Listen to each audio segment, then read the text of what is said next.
Good evening, everyone. I hope my voice is loud and clear. Yes.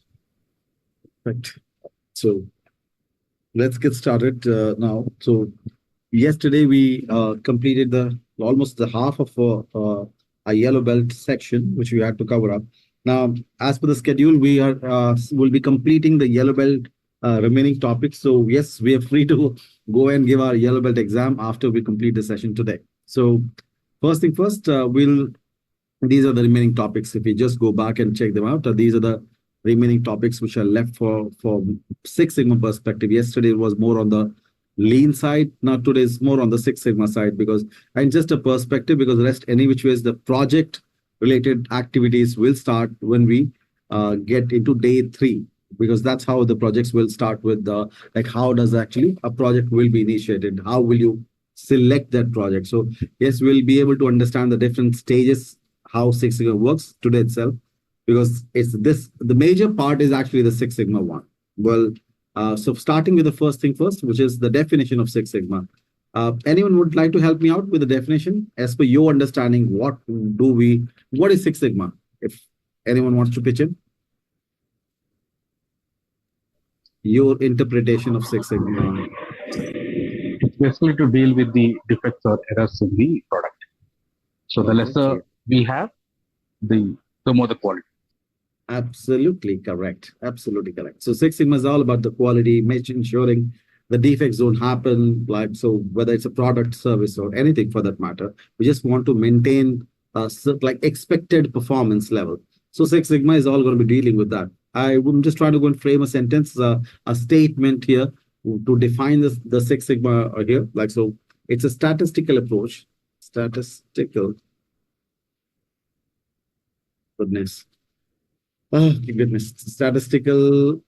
approach to reduce variation, let's say variations or defect in the process to increase effectiveness. So that's pretty much what we do with implementation of Six Sigma. While we implement Six Sigma, we tend to improve the effectiveness of the process. If you go back and check the yesterday's conversation, we talked about lean was improving the efficiency of the process. When lean gets implemented, efficiency gets better. While you make your process more efficient in terms of cost, time, effort, resources, raw material, everything. But Six Sigma is all about effectiveness. A fancy term, honestly, it's a fancy term which we have included here. But all in all, what do you mean by effectiveness? Effectiveness is nothing other than your accuracy. Effectiveness is nothing other than your quality. So what it tells you how good or bad you are. So practically how effective you are. So quality percentage, accuracy percentage. That's what we typically mean by effectiveness. Like say I appear for one examination. And in that examination, I scored say 97% marks. So I'll say I was 97% effective, or you can say 97% quality, or the marks that you got. And that's when that tells me I was 3% ineffective or 3% defect or errors were made. So this is technically how well have you maintained that, like whatever the good part of it. So Six Sigma helps you to improve your quality of the process. In a layman language, yes, that's what it does. So it helps you to improve the quality of the process. So it also tells you that we'll talk about this word variation part thing, definitely. But it says the defect part. Well, it says reduce the defect so the process quality can be improved. Logical, yes. If my defect goes down, my quality goes up. Logical approach. Well, there's no rocket science in here. Well, how is the big part? Which is statistical approach. Globally, well, the world is going crazy about data. You talk about artificial intelligence. You talk about machine learning, robotic process automation, and God knows what not. And Six Sigma is all about the same thing. It's all about data-driven approach. You try to reduce the errors, the defects in the process. Statistical approach is used to understand why the defect is happening. So your defect goes down and the quality goes up. That's what you do. Well, we definitely need to understand the term variation here.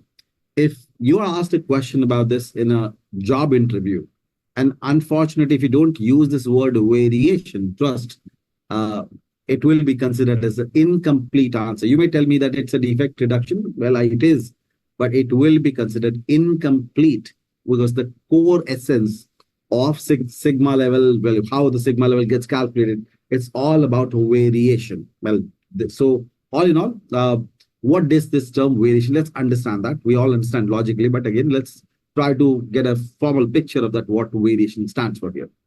Say one of my client, I say I'm a manufacturer of a whiteboard marker, and we do a lot of training. So we use a whiteboard marker, and the target length given by the client was that we have to make 5.5 inches long markers.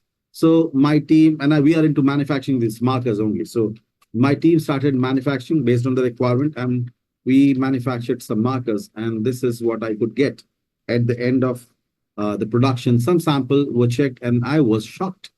Well, this is bizarre. This is really bad. Well, look at, let me just kind of make it something 5.5, it's too bad. And it just kind of make some more 5.5. Let's leave it here. So is it 5.5? No, that's a variation from 5.5. That's less than 5.5. Lower side variation, that's a defect. This one, again, lower side variation, higher side variation, that's more than 5.5. That's also defect. This is higher side variation. You got a lower side variation, higher side, lower side, higher side, lower side, lower side, higher side, higher side. So whether variation is on a higher side or lower side, variation is a variation from the target. It's off target. It's not on the target. So what's not on the target is variation. So whether you higher than 5.5 or lower than 5.5, that's a variation from the target. Customer wants 5.5. You must deliver 5.5. Simple as that. So whether it's high or low, it is going to be considered as a defect in the eyes of customer. So when I see such performance, like I honestly get irritated with this. So I go and call all my process experts and tell them, like, guys, we will lose this customer like this. So these are seasoned experts, like quite experienced ones. So they get together, they brainstorm, and they come up with a strategy to solve the problem. They implemented this strategy, and we were able to solve it. But after, say, 15, 20 days, the problem resurfaced again. And now nobody has an answer why. Because we already implemented the solution, strategy fix was done, all in all. But so again, they get together, they again come up with a revised strategy, and the problem is solved. But after a couple of weeks, the problem resurfaces again. Well, practically at this stage, we have no idea why it's happening. Because we have tried everything. Nobody has an answer what to do, because whatever we knew in terms of solving a problem based on our technical education, based on our experience, we have done everything. There are no more answers left. So this is where we as a team have come to a standstill. There's no way I can see the problem happening, but sorry, I can't do anything about it because I don't know what's happening. That's when you need Six Sigma. So, well, let's understand when to use Six Sigma for sure. So this is where, when do we apply Six Sigma? When we experience a problem, but can't explain why. So remember, Lean was all about visual issues. What you see is what you fix.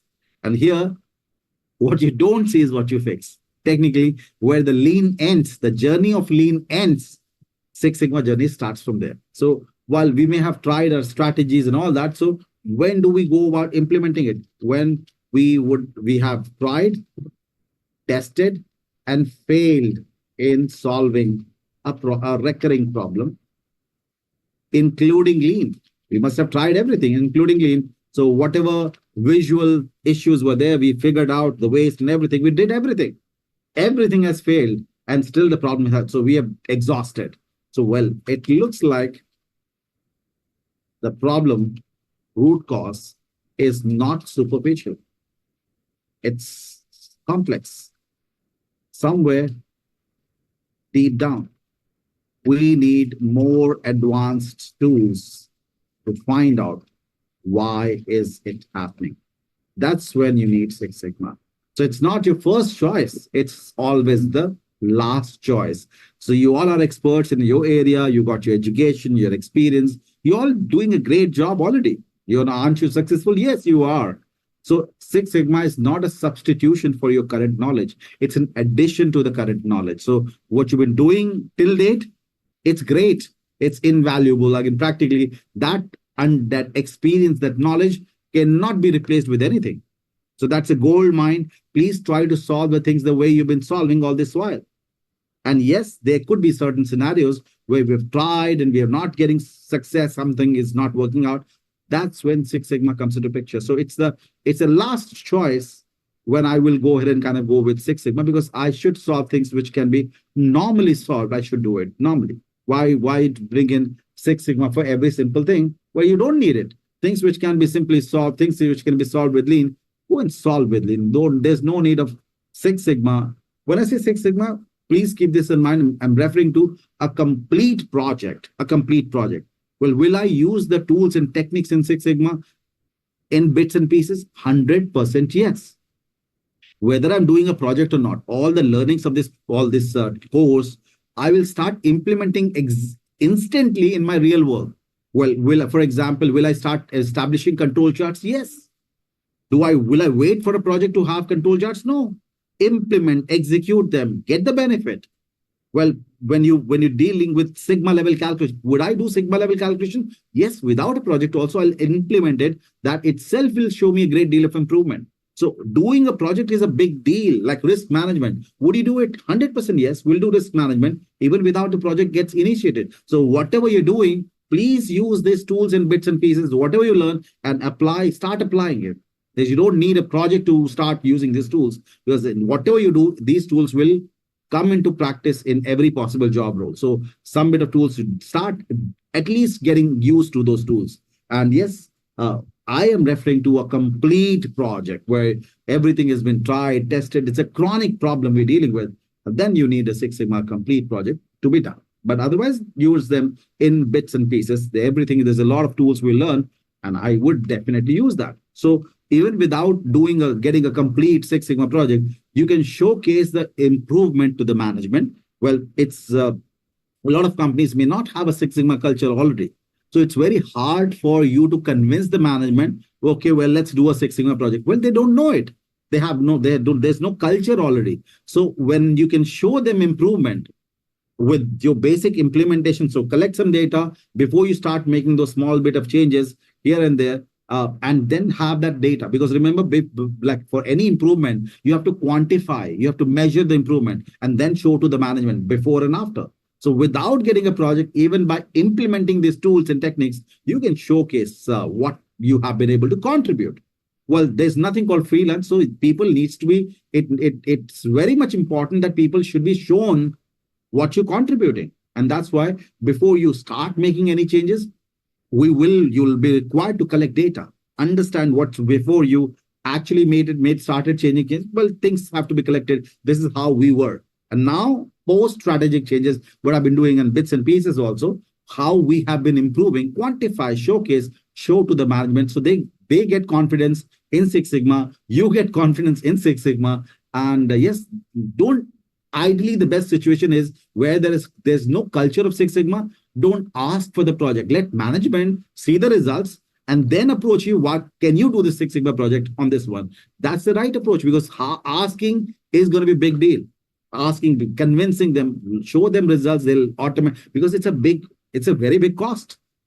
Hiring somebody like me from outside who will come back and go and tell you, okay, this is how you need to do. I'm going to charge a lot of money as Six Sigma professional. Well, they are getting a project problem solved through Six Sigma, and they're not paying you any extra money. They're just paying you salary. So it's in the best interest of the management to get a Six Sigma project done without incurring extra costs to be paid to a consultant and all. And it's in best interest for you, because you get to execute and implement a new project and you get an understanding how to do it. But for that, first thing first, if there's no culture already, start using the tools.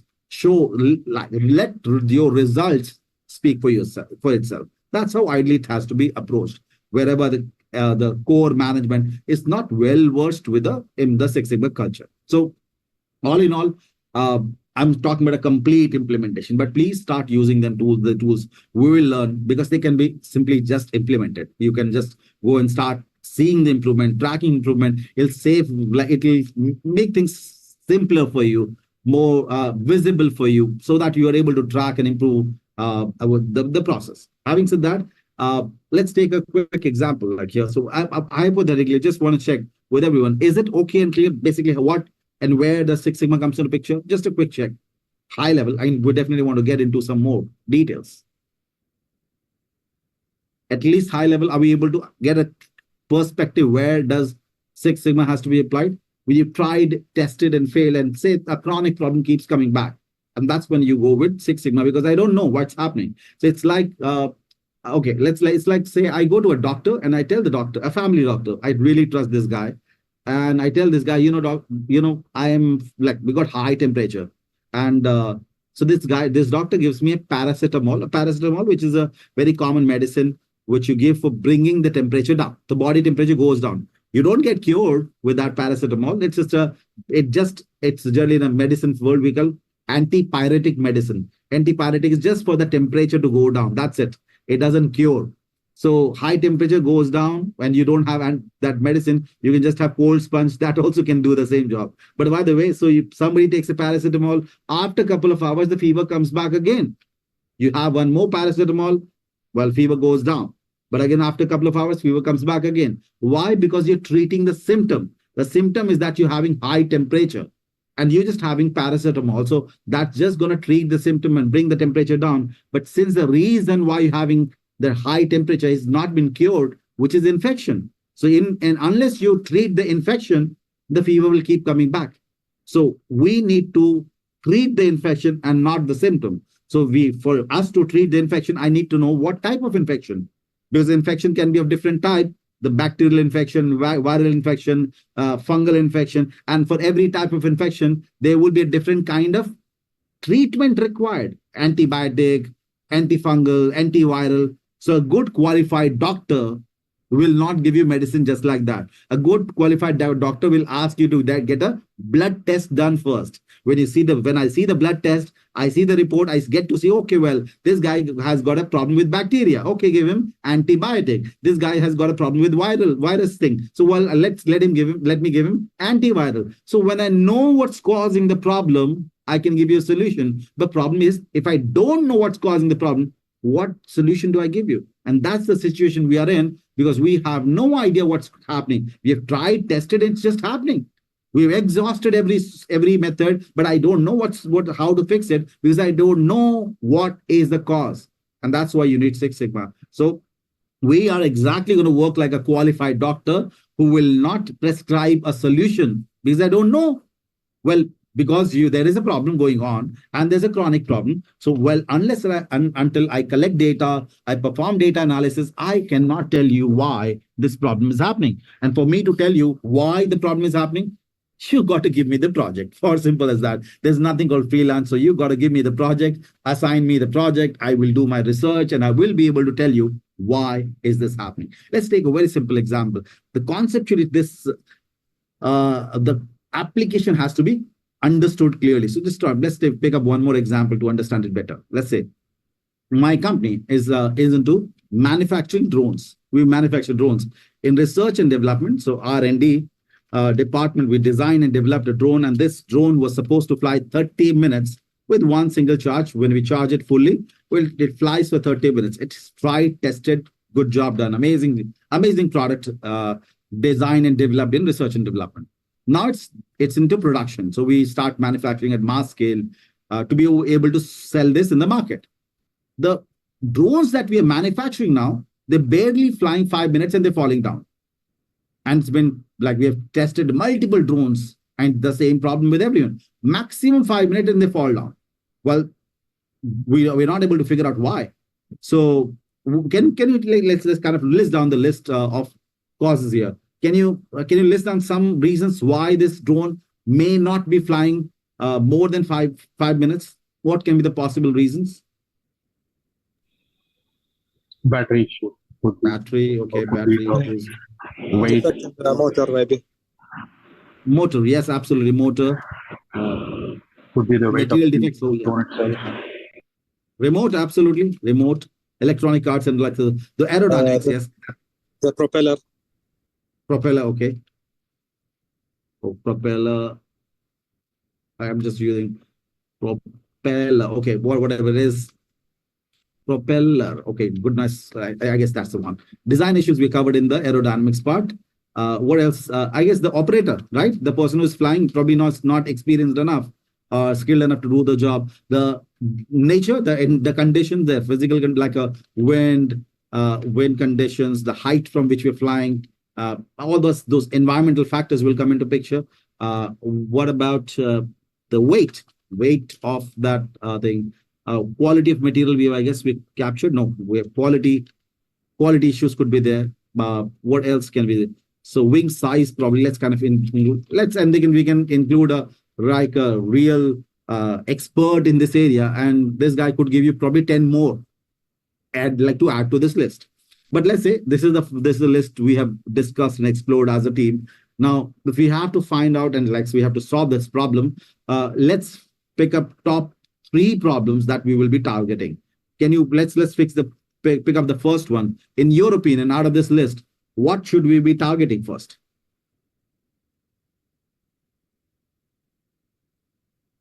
Anything? The battery? Okay, let's keep it as first one. Aerodynamics, okay, the design, and the operator, okay, let's kind of keep it that way. So we got 3, for now, let's say these are the 3 top-rated causes identified. So first of all, can battery be the issue why it's not flying? Yes. Is it the problem is it the problem because of which the drone is not flying? We don't know yet. Yes, it could be the cause. It could be, right? But is it? No, we're not sure. Is it the problem? No, we don't know. It may be, right? It may be. It may be a possible factor, but we don't know if battery is an issue.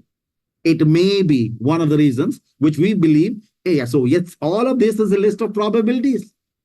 Can motor be an issue? Yes, they are probable reasons. This could be one of the factors why it may be. But is it the problem? I don't know.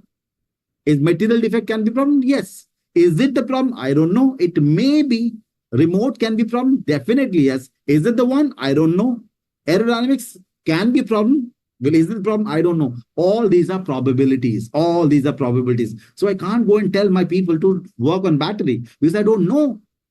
Well, in a real project, this list, when you do a brainstorming with experts, this list could easily go to 25, 30 possible causes. 25 to 30 possible causes. You can sit down, brainstorm for real projects when you have things at stake. So you can have a list. These are all possibilities. These are all, and I would say endless possibilities. Well, are these the root cause? No. These are all possible, all probable root causes. I don't know which one. Probably 2 of them.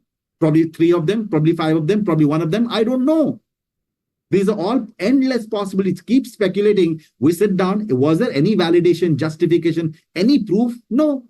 We just felt as an expert that this could be. There is a chance, there's a probability. Yes. These are all possibilities, but these are all speculations.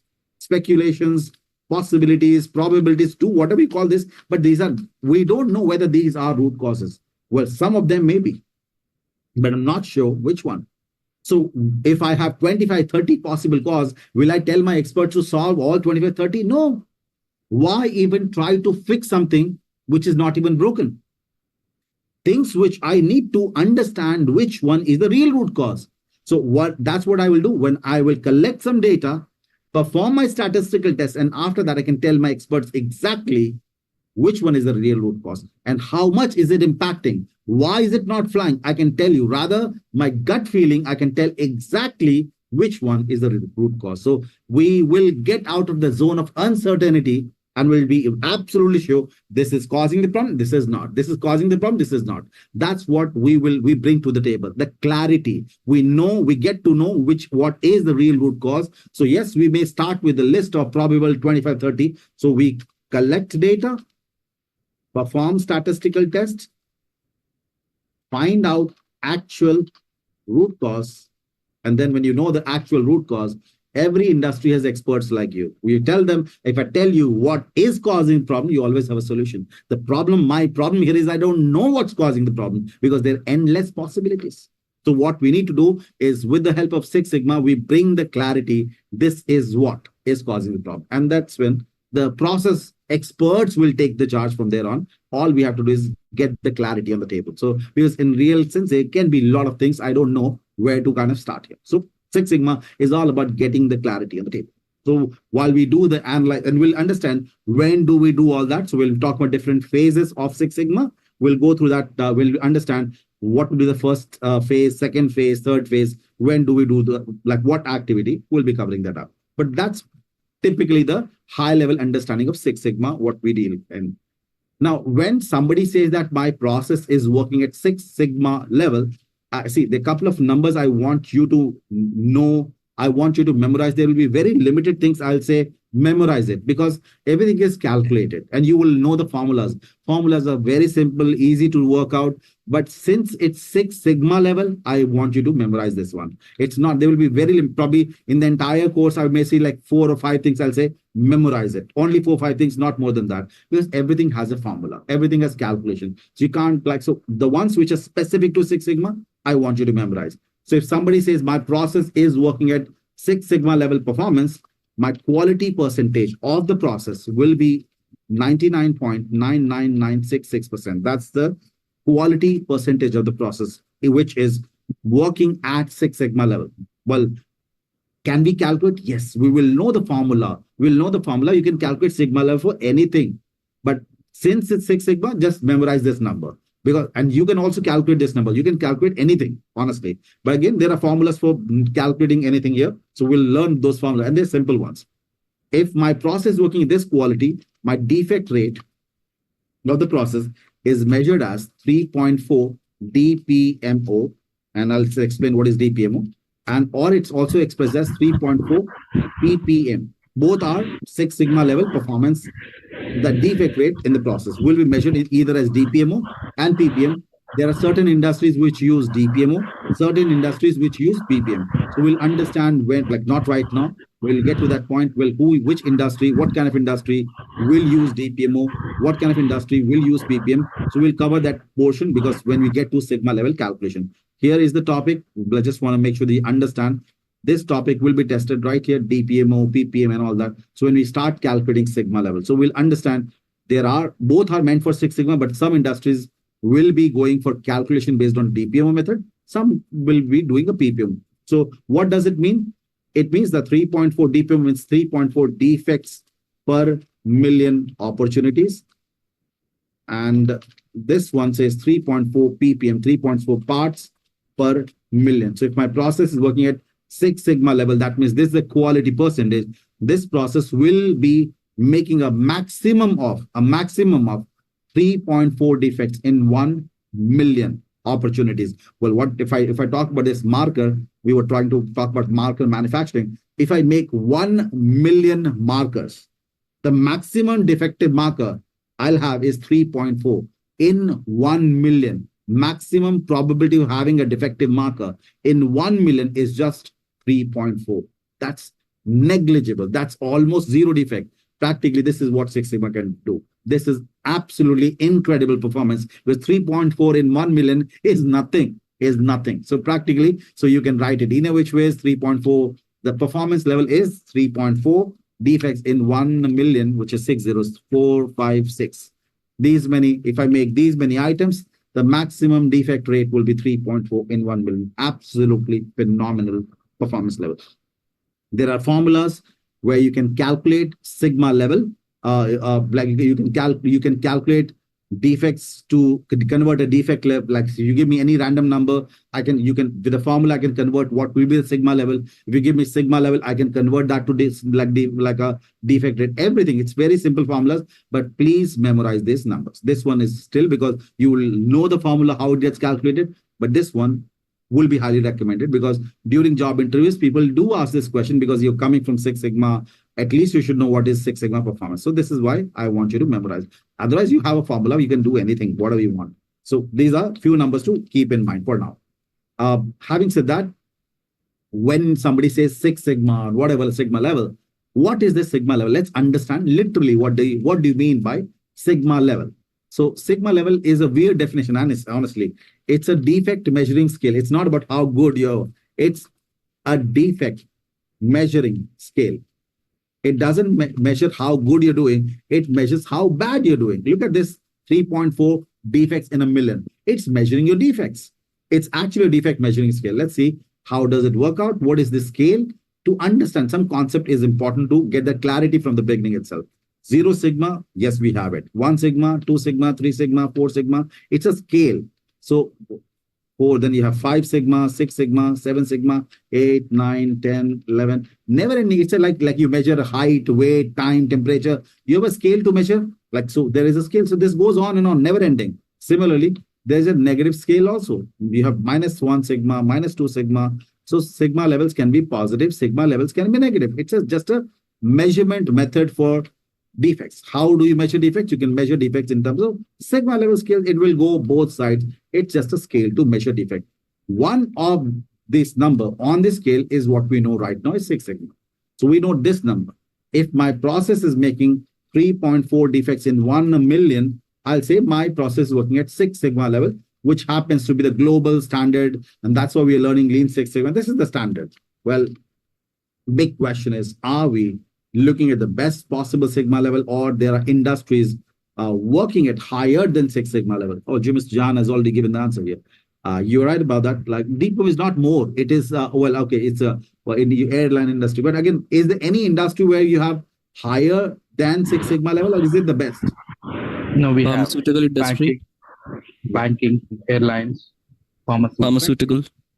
Yes. So where we talk about the aviation, specifically the aviation, 12 sigma level. We talk about pharmaceutical industry. It's about 11 sigma, 11.5 sigma. So this is not for like a particular company. It'll vary, like slight variations can be there, but most of them will be around like higher sigma level.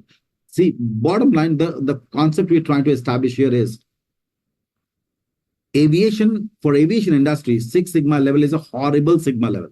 It's pathetic sigma level. It will be a nightmare for an aviation industry to work at. When I say aviation, please keep this in mind. I'm only referring to takeoff and landing, not the airport, not all of it, just the takeoff and landing. But when I talk about airport, it's horrible. It could be like 3.5 sigma level. The baggage control, your baggage taken by me and my baggage taken by somebody else. So yeah, it's horrible. It's horrible. But again, I'm just talking about the takeoff and landing is like around 12 sigma level. It's absolutely, if I talk about if the takeoff and landing used to have, if it works at 6 sigma level, it's going to be disaster. Why? Because, well, nobody in the world will be comfortable if I know that out of 1 million flights that take off or land, 3.4 will crash. It's bad. It's horrible. You just cannot afford a defect. This is critical. One error is just not acceptable because so many people will die. It's a big nightmare. Now, similarly, this pharmaceutical industry, where there's a life and death at stake, one wrong vaccine, people will die, like millions of people will die, and generations will be crippled. So it's very much, one error is just not acceptable. So these are critical industries. They cannot work with 6 sigma. They are bad. 6 sigma is bad for them. So typically what we're trying to establish a concept here is higher sigma levels are better. Lesser defects happen at higher sigma levels. That's what we want to establish. So technically, higher the sigma level, better the process, lesser the defect. Now, then why 6 sigma standard? Well, because there are industries working at higher sigma level, why 6 sigma becomes the standard? Why not 12 sigma, lean 12 sigma? Why not lean 11 sigma? Why 6 sigma? That concept we should understand. Yeah. Cost. I guess The cost is high to attain that level. I'm sorry. Yeah, Mr. Pradeep. It will be cost to attain that 10 or 11. Absolutely, yes, absolutely. And more, let's see, it's more on the part from industry's sake. Say if we talk about Lean Six Sigma, what is this Lean Six Sigma? It's a package deal, I would say. We have project management tools covered here, project management stuff, which is going to be covered. We will have the lean management covered. We have quality management in this one. We have statistical approach is there. It's a mixture of all these 4 different disciplines we put together, and we call it Lean Six Sigma. So with the application of all these 4 things together, you can improvise a process up to a level of 6. So yes, you can improve a process up to 6 sigma level. Beyond this, it becomes very difficult. Sir, can I also add one? Yeah. Yeah, some other industries, the stakes are not that high to justify the cost of Absolutely. implementing a higher. That's what we're getting to. Yes, yes. You don't want to you don't want to get even to Six Sigma. I don't want to go to Six Sigma because it's not like logic, so yes, it's not too much high. So we'll even be happy with, so we'll be that's what we're getting there. So it's not like, why do we don't want to go to 12 Sigma? Well, because I don't need it. It's not my need. I don't have to be that critical about it. So it's okay for me to kind of go ahead and deal with the lesser Sigma level. So yes, in certain cases, but again, with the application of just mere Six Sigma, with a manual process, please keep this in mind, with a manual process, I can get up to a level of Six Sigma. And beyond it, it becomes very, very difficult for you to remove any more human error. But we're not robots. We will make mistakes. But it's incredible performance if you can get to a level of Six Sigma without automation.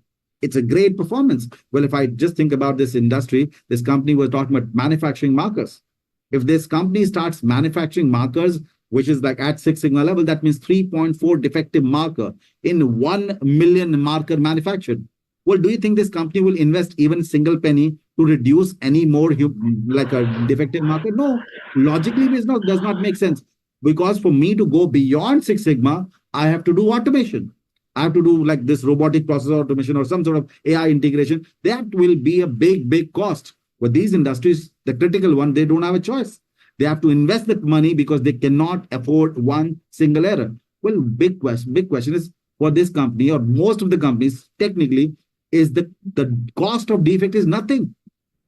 What is the cost of 3.4 defective marker? Nothing. But the cost of automation and all that will be millions of dollars. So business logic does not tell you to go even beyond Six Sigma. Trust this company, if it reaches even 5 Sigma level, this will be industry leader. 4.5 Sigma level, this will be industry leader. Well, forget about it. I don't want to go to Six Sigma also. So honestly, this is the ultimate goal for, I would say, 99.99% of the companies, because I don't want to even reach to Six Sigma, trust me. Because for most of the countries, like even if I get to 4 Sigma, I will be industry leader. In most of the cases, I will be.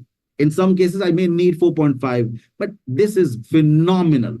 Yes, there could be industries where you definitely, because there's life and death at stake, they're critical industries, you will have to go for higher because errors are just not acceptable here.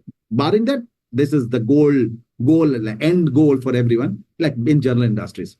Having said that, 0 Sigma level, we definitely want to talk about because it works as a balance. We'll understand all this stuff as we go through. 50% defect. If my process makes 50% defect, my process Sigma level will be 0. Now, there are formulas, yeah, same formula which is required for calculating this, we can calculate this also. Same formula is applied for all of them. But for now, it'll be early. But why I'm talking about 50%? What it tells us the balance here, if the defect rate is higher than 50%, Sigma level will be negative. So higher the defect rate, lesser the Sigma level. So these are inversely proportional. High defect, low Sigma level, low defect, high Sigma level. So conceptually, we got to keep in mind, as the defect goes down, Sigma level goes up. If the defect goes up, Sigma level goes down. And yes, we can have a negative Sigma level also. So conceptually, it's a measurement scale, which tells you how bad we are doing, and accordingly, Sigma level gets calculated. And pretty simple formulas to cover them up. We'll check them out. But I hope it's okay and clear. What is Sigma level to everyone? Is it fine? Quick check. Yes. All right. So Yes. I guess there is a question, Mr. Javed. Sorry, I just looked at the chat here. Six Sigma is applicable real estate industry for us. 100% they are required. Like, so people are using Six Sigma in real estate already. It's not like it's like they're already using it. Almost honestly, there is no such industry which is left over where people are not using Six Sigma. No such industry. If people have been using Six Sigma for every possible thing you can think of. Well, but again, yes, the exposure may be less to very high. Depends on like, so, but in the end, like, so with the way the global trends are changing, well, you will see it will be like more often used, like it's getting bigger and bigger. Telecom, 100% telecom has been used. Sama telecom has been using since ages. They are like they're one of the biggest the telecom industry. they are the ones who hire a lot of Six Sigma professionals. Like they are the one of the biggest, the consumption of the Six Sigma professional happens in the telecom one. Even governments are like, okay, let me kind of show you here. I will share a zip of case studies. Allow me time till tomorrow, which has all possible, like whatever I have been able to capture. So like I will share that case studies list where real implementation of case studies, where people have been implementing Lean Six Sigma across all possible industries. And I'll share that link. You can download them, and these are all possible. Like at least what I've been able to capture, I've been able to kind of save those case studies. I'll share it with you all. So have a look at it. But again, government services and everywhere, like it's all just been used wherever you can. But bottom line, you got to have a problem for me to go and solve with Six Sigma. If there is a problem which needs to be attended with Six Sigma, but it's just, and we understand now, well, when do you go for a complete project? When things are chronic, and otherwise I can still use my learnings in bits and pieces in every possible way. So it's still going to be Six Sigma. Well, I'm not talking about a complete project, but tools can definitely be used. So in the end, no management wants a person who only solves a problem when you assign a project. Management needs a problem solver, and that's what they're looking for. Not a person who will only act when the projects are assigned. So we'll see. Like I'll share a case study. Let me kind of just make a note of that. Allow me one quick second. I'll share a case study here in. I'll share the link of case study in the WhatsApp group itself, because that's a heavy one. So I'll share a WeTransfer link. That link will be valid for 7 days. So within 7 days, please do download that from the WeTransfer link. The case studies, like it's almost every possible industry is captured in there. There are plenty of them actually. So you'll be able to see them, and you just check them out. It'll give you a good idea which all industry, what all kind of case studies and real projects who have been carried out. That's a compilation. I've been constantly working to make it a big document like that. So it's getting better. So yes, now at least it's a pretty good compilation as of now. Okay, like next one, a very important topic. Before we pick that up, let's kind of talk about this, reshuffle this topics for a moment. Let's talk about these topics in a different way. So we move on to the history. Well, history, we don't want to be going too much into it, but all in all, from a history perspective, first let's talk about the history of Lean. Where did it all start? Some of these guys, I guess I would request you to please. Okay, now history of Lean. Where did it all start? We already discussed about it. It was Ford or Motors, or was that Toyota? Quick check. Where did it start? Toyota. Perfect. The word Lean came from Toyota. Toyota is the founder, and Toyota is the one who gave the word Lean. So the word Lean was introduced by Toyota. That's what pretty much we got to keep in mind. Well, just to know that this Lean and Six Sigma histories are connected. The reason Six Sigma came into existence is just because of by Mr. Sakaji Toyota. You're right about that. So technically, these guys, Toyota people, were earlier, before they got into so-called automobile manufacturing. They were into garment, textile industry. So they were actually into a textile industry, and they were pretty good at textile industry. But they realized, let me kind of give you a quick background about it so that we understand how these things got connected here. So we all understand that, like say, Japan was always involved in war. Well, now we have very sympathy towards Japan because whatever happened there, because of the war, the atomic bomb. But honestly, Japan was, if you read history thoroughly, you'll understand Japan was one of those, was the aggressor, always the one who was sort of had an aggressive approach.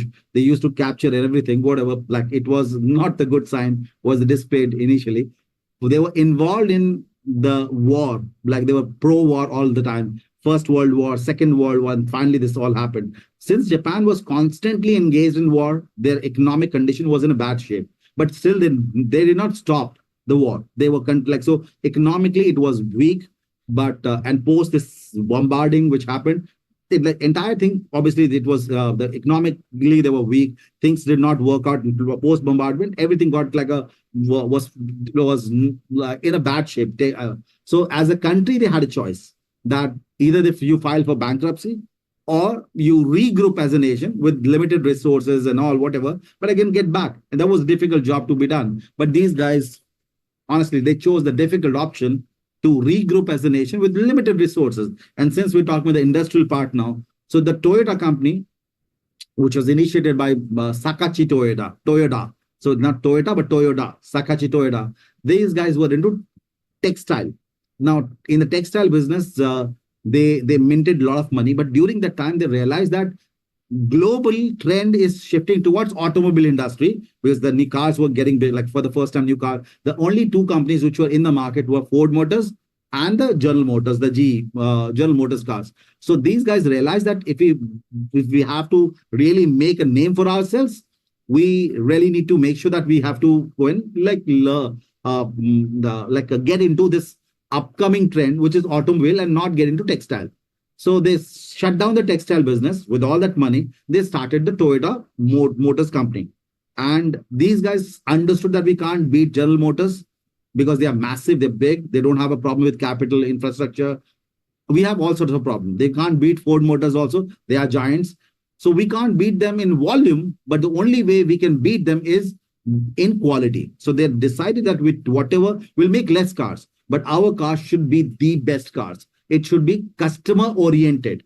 We should be only thinking from the customer standpoint. And that's how the lean concepts were originated. The first lean car, the Toyota cars, which was launched in the market, people just loved it because by far, there was no comparison of Toyota cars versus General Motors or Ford Motors car. It was better in terms of price, better in terms of comfort, in terms of the fuel efficiency, the warranty issues, and all those things. It was absolutely no match to other cars. And instantly, people loved the Japanese quality. And that's when the investors started pulling in money. And obviously, Toyota's problem got solved because a huge influx of money came into Toyota. And it was not only Toyota, because everyone was struggling in this and had common challenges in Japan. So these guys, whatever this lean principles were developed by them, there were other companies in Japan who also learned those principles, obviously, because they had same set of challenges. Everyone was facing economic conditions, bad infrastructure. So it's always said necessity is the mother of invention. So they had no choice. So they had to incorporate the lean practices. So everyone in Japan started learning lean practices better than anyone else. And all of a sudden, globally, people became fan of Japanese quality. And that was troubling. There were companies which started, other companies started like flourishing in Japan. And there was one company, anyone knows where Six Sigma started? Motorola. Absolutely, yes. So Motorola is where the Six Sigma company actually was, this was initiated. Why? Because Motorola was a pioneer and 100% monopoly in two products. They had a complete monopoly in pager. I'm not sure how many of us are my age, but the ones who are younger ones may not have seen pager, but the ones at least who are of my age might have, I'm sure you'd have seen pager. So Motorola has had complete monopoly in pager and walkie-talkie, which is used by police and security guards and officials. So technically these guys, for the first time, faced a competition from Japan, because new companies had started in Japan and they were manufacturing pagers and walkie-talkie, and their walkie-talkie and pagers were better than Motorola. Motorola lost its significant market share in no time to these newly started companies because they were no match to the Japanese quality because they were following lean principles. Everything was customer oriented. Now, this troubled Motorola a lot. For the first time, they had a competition in the market and they were beaten up left, right, and center. And that's when the CEO of Motorola, which is technically Bob Galvin, he gave a project to his senior scientist in research and development, which this is the senior scientist. Senior scientist. His name was Bill Smith. Bill Smith is also known as father of Six Sigma. So a project was assigned to Mr. Bill Smith to come up with something which can beat the so-called lean. Because if this continues, we'll be out of business. So, well, thanks to Bill Smith, they announced in 1986 that we have come up with something called Six Sigma. Nobody knew what is Six Sigma. So they informed people that with the Six Sigma, we are able to strike this 99.99966% quality. Unbelievable, unheard of. And they said, with this, our process are delivering just 3.4 defects in 1 million. unbelievable performance. In that generation, 90% quality was a big deal. Japanese was striking like 99% kind of quality with lean. But even this gave a shock of the life to Japanese people. Is this also possible? Well, thanks to this Six Sigma, Motorola regained everything they had lost, market share, investors, and pretty much again, the problem resolved. Thanks to Bob Galvin, he never wanted to keep it as a secret information company, proprietary information. He wanted industry to benefit. So they invited companies to come and visit Motorola, learn the Six Sigma. He wanted everyone to benefit. Very noble soul.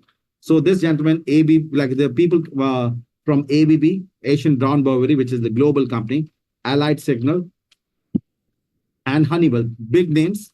Again, there were other companies also, but these companies majorly, they stepped into they learned Six Sigma from Motorola by visiting them. So they were at Ms. Motorola site. They understood how they were implementing Six Sigma, how the tests were done, and like process variation was controlled. And they started implementing Six Sigma in their companies. And their impact was in billions of dollars. While people were not generating revenue, they were saving billions of dollars. What was unbelievable, practically, at that point in time. And that's when it became talk of the town. Everyone wanted Six Sigma. And that's when the biggest game changer stepped into Six Sigma. The name and fame what Toyota gives to Lean, it did not come from Motorola. Technically, the name and fame, which the real revolution came, was in 1995 when General Electric picked up Six Sigma. General Electric is the reason why we know Six Sigma today. Where Motorola just created, and yes, good that they invited companies to learn from them and just like distribute the Six Sigma learnings. That's it. But again, the real name and fame came from General Electric. This was headed by Jack Welch. Good to know.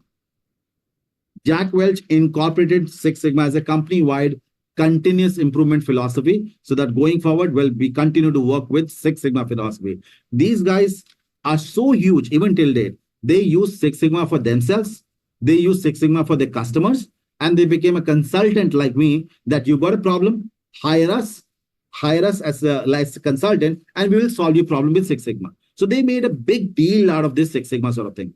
And yes, today what we know, it's because of them. Even till date, if somebody wants to be in a management role in General Electric, you have to be Six Sigma certified. The entire company speaks, understands, believes, everyone understands Six Sigma there. That's the best place to exercise Six Sigma. The culture is amazing because they practice Six Sigma in and out.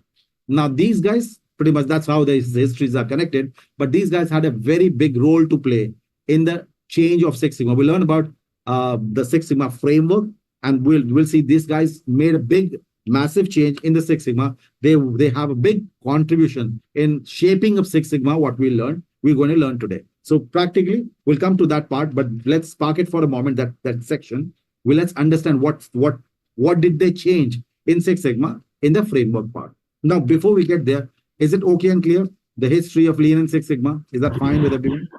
Yes. Yes. Okay, let's then pick up so I'm holding on to the change what they made here because we'll talk about it here. So we understand what component they changed here from this section. So Six Sigma, when we'll implement in 5 different phases. Phase 1, phase 2, phase 3 sort of thing. So we have D, M, A, I, and C. So we got DMAC is the way we go about executing Six Sigma. D stands for define. M stands for measure phase. A for analyze phase, I for improve phase, and C for control phase. Just to add this, the first phase, define phase, was added by General Electric. It was not there. So initial Six Sigma had only MAIC. GE added define in MAC, and then it became DMAC. So the DMAC framework was created by GE. Again, the old version, Motorola version, only had MAIC, measure, analyze, improve, control. Now, let's see what do we do in each phase. Now, first thing first, the define phase. Let's kind of high level because the entire study is about these 5 phases, the syllabus that we were looking at. So these are the tasks and activities we perform in define phase. These are the task and activity we perform in measure phase here. These are the task and activity we perform. So the entire journey is all about going through these phases and understanding how to do projects. So first phase, the define phase, what is that we do in define phase? High level, we should understand from a yellow belt perspective. The core purpose here is to select the right project. Because as a company, there may be a lot of challenges. There can be different issues in an organization. You can't solve all the problems in one day. Where you can't solve world's hunger in one day. So yes, you have to understand we have got limited resources, limited budget, limited time, and we have to select the right project. So that's what we do with the define phase. Here, the only thing what we apply is no statistics here. It's all about project management tools. So when you implement project management tools, by using them, we will select the right project, how the project is selected, how you present that idea to the management. That's what we will be learning in the define phase. And yes, how do you create team and all that part, which will be part of the define phase. The end of outcome of the define phase, the purpose here, the purpose is to select the right project. That's what we want to do. But the outcome here of this define phase, or deliverable, you can say, the deliverable from this particular phase is an approved project charter. What is this project charter? It's the official document which will authorize you as a project manager that you are assigned, or you have been assigned as a project manager. So we are going to do so and so project, and you are the project manager. So that's what we want at the end of define phase, that a project has been selected, a problem has been identified, and you have been assigned as the project manager. That's what we want. So typically a project charter would look something like this. And I'll be sharing some files today, although because we'll be meeting next week, so I need to give you some time, something to study. So this is typically a project charter. I'll be documenting a complete project charter in this session. I'll be sharing more material also, but this is typically how a typical project charter would look like. So this is what you are supposed to document, and I'll be sharing this when I share the files today. So this is, we'll go through it. We'll have some more samples to look at it. So we'll have that idea, clarity here. So first thing first, that's what you do in define phase, to showcase to the management what will be your like a method of solving the problem. So whatever problem has been identified. So define phase is to first explore different problems and then select one out of those multiple problems based on certain tools and techniques. How do you decide we will do a cost reduction project and not a project to reduce the to average handling time, or not a project about quality? How do you decide which one is more critical? We will be working on that. It depends from the frameworks. Okay, Mr. Khalid, Six Sigma works on a hybrid approach. It's not predictive 100%. It's not agile 100%. It's hybrid approach. So yes, we customization. It's not going to follow the exact predictive framework. But again, yes, it's going to be a hybrid approach. And yes, you can always, as BMI says, customize it for yourself. So yes, you can always make those changes as well. But it's more on the hybrid side. Now, coming to this first section here. So once you define phase is done, project is assigned. Now the rules will come into picture. Measure phase is the most important phase in Six Sigma journey. Why? The data is the core essence of Six Sigma. If your data is wrong, your project will be wrong. Everything will go in a wrong direction. That's what you start here, is data. Measure phase, Six Sigma is all about data. So here, my purpose of measure phase is to collect reliable data for analysis. Well, what's the guarantee that you're looking at? Whatever data you're looking at, it's right. Can your data be wrong? Absolutely, yes. Well, because people can make those mistakes and things can go wrong. So I, as a Six Sigma professional, never believe the data you're looking at is correct. And trust, if you really go and audit any company and try to go and check whether the authenticity, reliability of data, more than 60% of the companies will fail the reliability test. So the data most of the time people are looking at is wrong. And that's what we do is measure phase. We check the reliability of the data. Is the data you're looking at, can it be trusted? Can I use this data for statistical testing and analysis? In most of cases, yes, you will not be able to use, because you will be able to prove it to the management right on the face that the data you've been looking at is not trustworthy. This data has lots of error. And how is that? It's again, statistically, you have to show the evidence. So that's where the collecting reliable data for analysis comes into picture. Let's have a quick look at the sections we're talking about.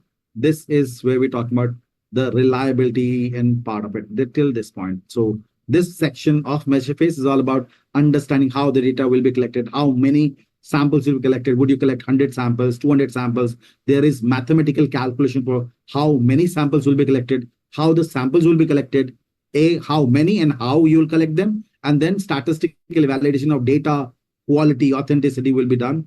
This section is all about doing this first part I said, is what to collect reliability. That's my first purpose.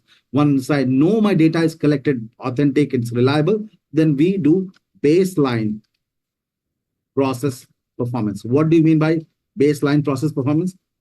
It's current sigma level of the process. Well, before I improve and like make changes in the process, I need to know how bad the situation is. Because remember, we will be improving the process. We'll have new data with new sigma level. So you have to showcase to the management before and after analysis. So I need to know how bad the current performance is. So you baseline the current performance level. And again, for this measure phase, the journey has started where you start getting to data. So here, quality management tools will come into picture. And your statistics tools will start here. Because data is coming, so statistical tools will be applied here in measure phase. Now, since you have collected right data, you have calculated the sigma level, but the reason why you started a project because you have a problem to solve, some sort of problem, any business problem for that matter. So what you do here in analyze phase, we collect a list of probable root causes, which we did right now.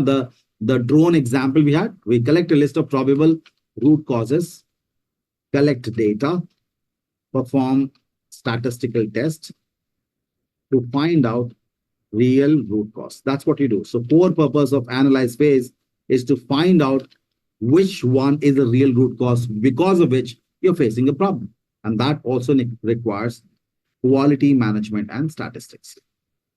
Once you have found that real root cause, well, every project would have a target. Every project management would set a target. So the target has to be achieved. So, well, that's what my job is. When you know your problem, solve the problem, achieve the target. And when you achieve the target, that also takes this quality management statistics tool in the improve phase. Once you improve the and achieve the target, well, the best part about Six Sigma is that if you improve something, it will not go back to the original position. It will stay improved. It doesn't fall. Why? Thanks to control phase. Sustain the improvement. There's no fun in improving something when it's going to go down. So if you improve, I must freeze the process. I must ensure that does not go down thanks to control phase. And that's again, quality management style. And honestly, here I would like to kind of point out that this gentleman, our father of Six Sigmas, we say, Bill Smith, this guy was a big copycat. Big copycat. Why? Because they did absolutely zero credibility, zero, I would say like contribution in the control phase. Why? Six Sigma came in 1986. That's what we say. Well, control phase, what do we do? There's something called control charts. Control phase is all about control charts and all. To monitor the health of the process. So to constantly see how the things are going on. So control charts are called SPC charts. We call it statistical process control charts, or you call them Shewhart charts. Shewhart charts are also, like the name, Shewhart charts. Why? Dr. Walter Shewhart introduced this control charts in 1920s. They were tried, tested, and successful already. People were already using control charts in various industries. And they were so powerful that if you improve something, it can sustain it. And that's what we will be doing. The entire phase, the last phase was a copy and paste. These guys just did nothing. The control phase, absolutely no credit. Yes, the credit is compilation. Copy and paste, yes, that's it. But the tool was already used. The tool was already in picture, tried, tested, successful method. They just made control phase. And thanks, they made it. Because this is a big, big savior. Because when you improve something, I want that to stay improved. Otherwise, what's the fun of doing a project? If you again go to see the problem again after 6 months. So thanks to this phase, we will be able to secure and sustain the level which we achieve. So we never, how does Six Sigma projects actually typically work? You pick up a project, you improve, and you sustain. Sustain. It's important to sustain. It's no fun in going back. When you sustain this level, your process will not drop to this level where you started from. Now you pick up another project, improve, and next second project, and then sustain. Now there is no way the process will fall here. Again, pick up a new project, improve, sustain. So it's always the sustenance phase which will always stabilize. Now, once it's stabilized, it's not going to fall here. No, sorry, that's not going to happen. Why? Thanks to control charts. Absolutely incredible, very powerful tool. And that's what we'll be studying there. Okay, when we say calculating the statistical tools, are there any constant tools for calculating for it?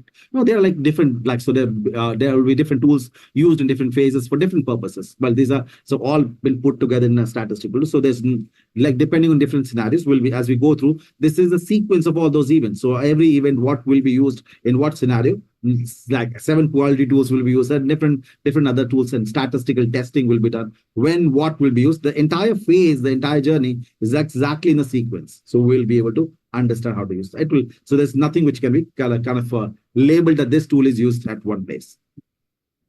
So I hope it's clear, high level at least, because the entire journey is all about understanding DMAT. But again, if it's high level clear, what do we do in each phase?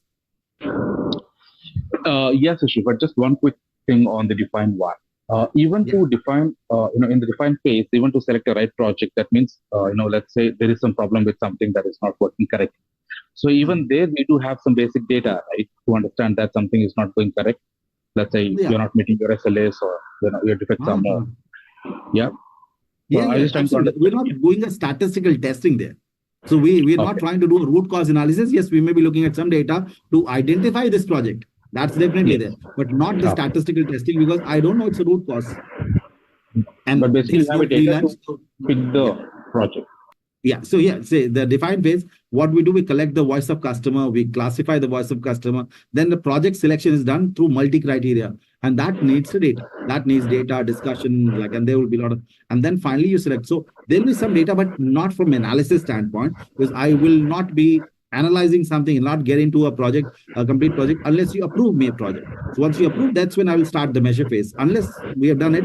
So I will not do a root cause analysis. No, I will not do it.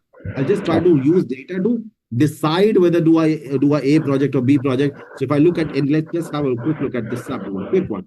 So even for this one, we have looked at, let's say, this is about attrition, or obviously call it employee turnover. So we've picked up some historical data. We looked at how much losses we have incurred. Look at this. From this month to this month, this is the losses we have incurred, this much percentage. We looked at some data. What is the current average we are doing? What is the total head count and all? How much losses have we incurred in last 6 months and all? What is the potential loss that we are, if this continues? What may be the possible consequences? And again, quantify. So we may have looked at some data, but we're not doing a root cause analysis. We're just looking at actuals. How does it, what has happened and what may happen? But like, if you want me to solve the problem, you got to give me the project. But then I will be able to go and find out why so and so problem is happening. I'm just telling you and explaining what is the problem, but I don't know why. For that, I need the project. Okay. Okay, Manish, you have a question? Please go ahead, please. Right, just a quick one. When we talk about reliability of the data, what if we're taking on a project and whatever data that we have is not reliable? Yeah, I'd say more than 60% of the time that will be the case. More than 60%. You have to set up the culture here. That's what it is. So, and the first job is what it's such an embarrassment for the company, the stakeholders, that you are able to statistically prove it to them that is bad. And it's like, and data, when data speaks for itself, you don't have to justify it. It's such an embarrassment. All these years, we've been looking at wrong data. And that's what then what happens is, when you have, when you're able to prove it, then you will set up the right culture for data collection. You will be setting up the process of data collection, and then you will verify how the data. So you will collect data from there on, and you don't need too much of data. So you will set up the culture. You will validate. You will be the one now setting up that entire process. So technically, what it means that everything that you have, existing data, is junk. I will now set up the entire culture. I'll train the people, and that's where it involves how much sample will be collected, how that sample needs to be collected.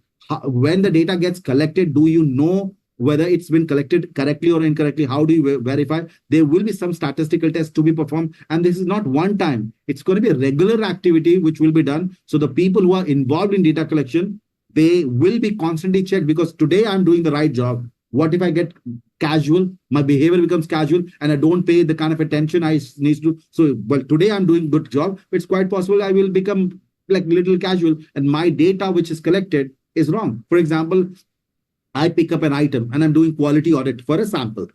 Today I say it's good item. Based on my understanding and interpretation, I say it's good. After 6-7 days, I give you the same item. You say, no, it's bad. What changed? The same item. Your definition changed. Well, then it's a problem. So if I have an auditor whose decisions keeps on changing as good and bad, I have a very big risk. With this guy who's not sure about doing something, is been responsible for doing a job which is deciding the company's quality percentage. The same item, this guy is saying good and bad, like in a week's time. So I will be performing those statistical tests. Setting up the culture will be your job then. And then the data will be collected. So the measure phase, it's a very, very critical phase, because if this is wrong, everything will be wrong. So it's us who will be doing that job. So basically, when we realize that the data is not reliable now, and whatever data that we have is just a junk, now from there on, we would start collecting data. So the project basically would be on pause, until we have, 100%. enough data to take on the project, right? Absolutely, yes. You are 100% correct about that. Without that, thank we you. will do the sample size calculation. We'll understand how many minimum data has to be collected. And then once we collect that minimum data, that's when we'll be setting up the culture. And so that going forward, at least they can continue doing the same job. But for my job, at least whatever I need, I have collected those many samples to quantify the current performance level. And and the root cause analysis is not here. Measure phase, we don't do root cause. So the data culture would have been created like a fixed here. The root cause analysis will happen here. So before I get to analyze phase, identifying the root cause and doing the statistical testing, the process would have been fixed. So I don't analyze the data unless and until I have verified. So trust this part will only come when we have validated the data is good. So before that, we will not get into that. So Mr. Shoaib, again, that should take care of it. So we don't do this job without knowing the data is correct. So that will be statistically validated and verified. The data collection process is good. The data which is created, and then we start with the other journey. Without that, no. This is going to be a waste of time then. So yes, you're right. And the interpretation was correct. What if the data is wrong? And yes, the project will go on hold. Till the time the required data is not collected, well, sorry, you can't do much. So process will be on hold while, yes, you might be still kind of involved in kind of speeding up and ensuring there's some bit of training, some bit of extra work, which can be, that can be done. But till that time, actual work will be stopped. We will be holding on till that. Any sample data may help to identify the miss. See, it depends. If we may get so everything has to be verified. See, when you perform the test, either you will be able to know whether it's good or bad. So if it's bad, then technically, so I just can't use the junk. And management will also be not comfortable using the junk, because then the chance of you making a mistake will be blunder. So it's okay. We can be all, and trust, it's not like a surprise. I'll say more than 60% of time, you will see the data is unfit for data analysis. Because there is no statistical way or proper way of collecting. People have been doing it. How frequently that process gets audited is also going to be a big question. So the question is about the auditors. And I say, try to understand the auditors are responsible for auditing. But who is auditing the auditors? Big question is people who are doing the quality audit and doing the audit and telling you you're good or bad. I'm questioning the auditors who are doing the audit. Are you capable enough to be doing this job? And because what job you do, you collect the data, you report my process quality, so and so. Well, big question, can I trust the data? And there will be problems there. In most, in a lot of cases, yes. So you're right. So interpretation wise, you're 100% right there. So where there's no, so we will be going on hold. We'll set the culture. It will be and honestly, it is going to be in our best interest to set the culture right here. Because if this is wrong, because if this is shaky, the entire project will be shaky there. So it's okay. Everyone understands if data is wrong, the entire Six Sigma logic will fail. So we'll set the culture right, and that's when everything will fall in place. And probably while we set the data culture right, we will see that probably the problem is even bigger than that, what we anticipated, or could be lesser than that. It's quite possible. When you get the right data, I will be able to see it's quite possible the problem may become even bigger, because now you're looking at the right data. Or the problem may become a little more kind of like easier. It's not that bad because it was wrong data. So we were getting a wrong number. So yes, the clarity will come into picture. And that's why we don't move ahead from it. Measure phase is the baselining, the base actually where we start from. I hope it's okay and clear with everyone now. Yes. Okay. All right. So given the time, I guess we'll be taking a break. When we come back, we have this last section to be completed here. Let's kind of take a break. We come back in another half an hour and we'll resume from here on. Everyone, please take your breaks as per your respective time zone. We'll resume in another 30 minutes from now.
Thanks, Amit. Thanks, John.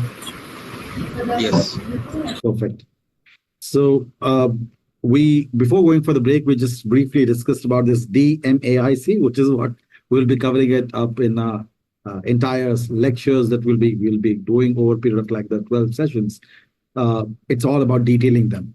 Now, as Six Sigma professionals, what are we? When we have got this yellow belt, the green belt, and black belt, and whatever belts we have here. So let's understand what are we expected to do. What is the job role of a person at a various belt level? So do we have something called a white belt? The answer is yes. We have a white belt also. We have yellow belt in Six Sigma. We have green belt. Let's keep it here and compare with black belt. And let's compare here with black belt. And then we have a master black belt. And by the way, that's the end of the belts. There's no more belts after that. So master black belt is right here. That's the last point. But apart from this, we'll talk about a couple of more designations, not from Six Sigma side. These are from management side. From management side, we deal with these people. One is sponsor, another is champion. So who is champion, who is sponsor? Let's understand that. So first thing first, the white belt. First thing, not mandatory. Well, why it's not mandatory? It's an awareness training. So while you're doing a Six Sigma implementation in an organization, well, you don't want people to be asking and coming you with a question. Well, I think you, I heard that you're doing some Six Sigma, something like belt and like yellow or green, something. You don't want people to be asking such questions. So what you do is you create an awareness training. You pick up a case study. You discuss a case study, how people have implemented like Six Sigma in similar industry, how they have benefited. It's just an awareness training. Well, as a white belt, you don't become a part of Six Sigma project. Why? Because you have not learned anything. It's just an awareness training. What is Six Sigma? How people have been using it in so and so industry, just to create an awareness. So not mandatory. We do it or don't do it. Well, practically it's okay. Doesn't matter. Real belt, if I say, but the real world belt starts from the yellow belt, because these are active team members of the project. But while they don't lead the project, they're team members. They have an overview understanding of what DMAIC is. So they have an understanding of what are the different tasks we have to perform in define phase and measure phase and all that. So a fair bit of understanding. They understand the language we speak in Six Sigma. So you go and tell somebody who's a yellow belt, okay, we're doing a fishbone diagram. Well, they understand what's a fishbone diagram. Well, if you ask them, okay, making a scatter plot, well, they understand what is scatter plot. So what their job will be there to do is to assist the green belt and the black belt. So they will get the data collected. By the way, yellow belt will not do analysis. The analysis is not their part. So they will be doing the arrangements, like arrangements in terms of meetings, coordination, following up the instructions given by the green belt or black belt, primarily the data collection part. So they understand your language. You tell them, okay, we're doing a fishbone diagram. So they can go and get all the required people, parties involved, and they will get the job done for you. But again, these are not the people who will do any analysis. Similarly, they have overview understanding of 7 quality control tools. So 7 QC tools, they have overview understanding. That's what we'll cover after this topic. So 7 quality control tools, 7 quality control tools. And this list of tools was developed by Ishikawa. Ishikawa was a Japanese engineer who sort of came up with this 7 tools. He did not create, it's very important to keep in mind, he did not create these 7. He compiled them. Only one was his own creation. That's what we call as fishbone diagram. So out of 7, he created one, but then he included like other best practices. Look at these 7 tools also have control charts. By the way, the control charts is also part of the 7 quality tools. So he just created, like, find the different best tools available for quality management. And he created this list. He used it and he found it very, very effective. And then it became very popular until that people are using it. So that's the job of a yellow belt. Project manager job starts at green belt or a black belt. So practically green belt is the first stage. So role of a project manager starts from here. Let's see the difference between a green belt and black belt. So green belt, typically, if we talk about the project management knowledge or skills, both are same. Actually, defined phase for green belt, black belt is going to be same. Why? Because you got to lead a project, starting from defined phase, going till control phase. How will you manage the project and all that? That skills cannot be different, because you got to be doing a green belt or black belt. It's a project. A project has to be done in totality. You can't just do half project. So these guys will have a common understanding of your project management skills. Most of those tools are used in defined phase. So typically the defined phase of green belt and black belt is almost the same. It's typically the same. So there's no difference in green belt and black belt skills reference to project management. The changes will come when it comes to statistical exposure. Statistical exposure, green belt has, I'll say, like low to medium exposure. Black belt has extensive exposure with reference to the statistical tools. So there's no data which a black belt cannot analyze. So like we'll learn about these tools, so we will not get into detail right now. Like green belt will deal with only something called normal data. We learn about these all statistically. You check whether data is normal or a non-normal data. So green belt only deals with normal data. Black belt deals with normal data, non-normal data. Practically, black belt will be performing something called DOE, design of experiment. The extended part of your testing. This is technically the most advanced way of testing and like a statistical solution create. Globally, when you see a new car coming in the market, a new iPhone coming in the market, COVID vaccines, everything done through design of experiment. So that's typically the last topic we have here is design of experiment. So this is how globally people design and develop the like whatever is needed by them in the market. So they go and create everything statistically, and that's how you know it will work. It's a little bit more complex, but again, it's like well, if you have understanding design of the DOE, pretty much you know the most powerful tool to create a solution. It's absolutely incredible. So we'll cover that portion. So black belts have more tools to handle, like a little bit more complex. Look, whatever green belt does, but trust the foundation is this. You got to have this rock solid. The foundation is normal data. Well, if you have the understanding of this, the rest is all about modifications from there. The core principle lies around normal data. We'll be able, so as concepts of green belt has to be rock solid here.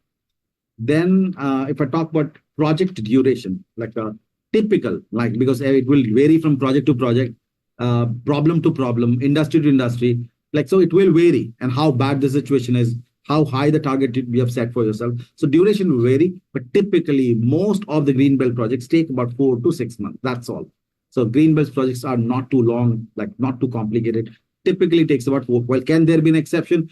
Can it take a year? Absolutely. But typically more like an average is 4 to 6 months. Black belt projects are a little bit more complex. They can take about 9 to 12 months to complete the entire project. That's the duration of doing a real world project. Now, role of a green belt or a black belt. So role of a green belt is a part-time project manager. And we'll understand why part-time. This guy is a full-time project manager. Well, why? Because this guy who's a green belt, he's a functional manager. Like so, he's a functional manager. When I say functional manager, what does it mean? Say, for example, somebody who's a HR personnel. So let's say call it as a person from HR department. So as within the HR department, that's a function. So I'm working as an HR person, and I have also now learned Six Sigma. I was hired to do HR job, and I'm supposed to continue doing my HR job. But now since I've learned Six Sigma, I'm going to tell my department, update my skills with the department in the organization that I know Six Sigma now, and I want to carry out some projects. So since you're part of HR department and your salary is paid by the department, you're going to be doing a project within the department. So they do projects within their department. So they will go and reach out to the head of department, like here, say vice president HR. I'll go and inform this guy, well, I wish to do some projects within the HR department. We've found some problems, and I guess we can implement Six Sigma projects there. So, well, you will be allowed, but you can't be like, because they can't say, stop doing HR work, now start doing a project, become a project guy. No. So you continue to do your job, and parallelly, part-time, you will be you'll be focused on like keeping some of the projects, and yes, then the department will get involved, but you will do it like parallelly, like along with that. So you'll be a part-time project manager, you do a core job, and you do, so you know core HR knowledge also, and on top of it, you know Six Sigma, a deadly combination. So you are like, so you have the core knowledge and like, but can a green belt who is from HR do a project in operations? 100% yes. Forget about operation. This guy can do project in any other industry. Forget about department. This guy who's a manufacturing guy who's doing a project in say HR or whatever, or in operations, can tomorrow do a project in IT world also, because Six Sigma has no boundaries. And forget about in departments, it has no boundaries with the industries also, because data 2 + 2 will be 4 in any industry. The maths is not going to change. So if I am looking at a manufacturing data, service industry data, or IT data, well, it doesn't matter. Number is going to be number. Statistics is not going to change. So all in all, a green belt can work anywhere. But ideally, because you are aligned with the department, your salary is paid by the department, the cost center comes into picture. Since your cost center is the department, then your department will make you do the job in their area only.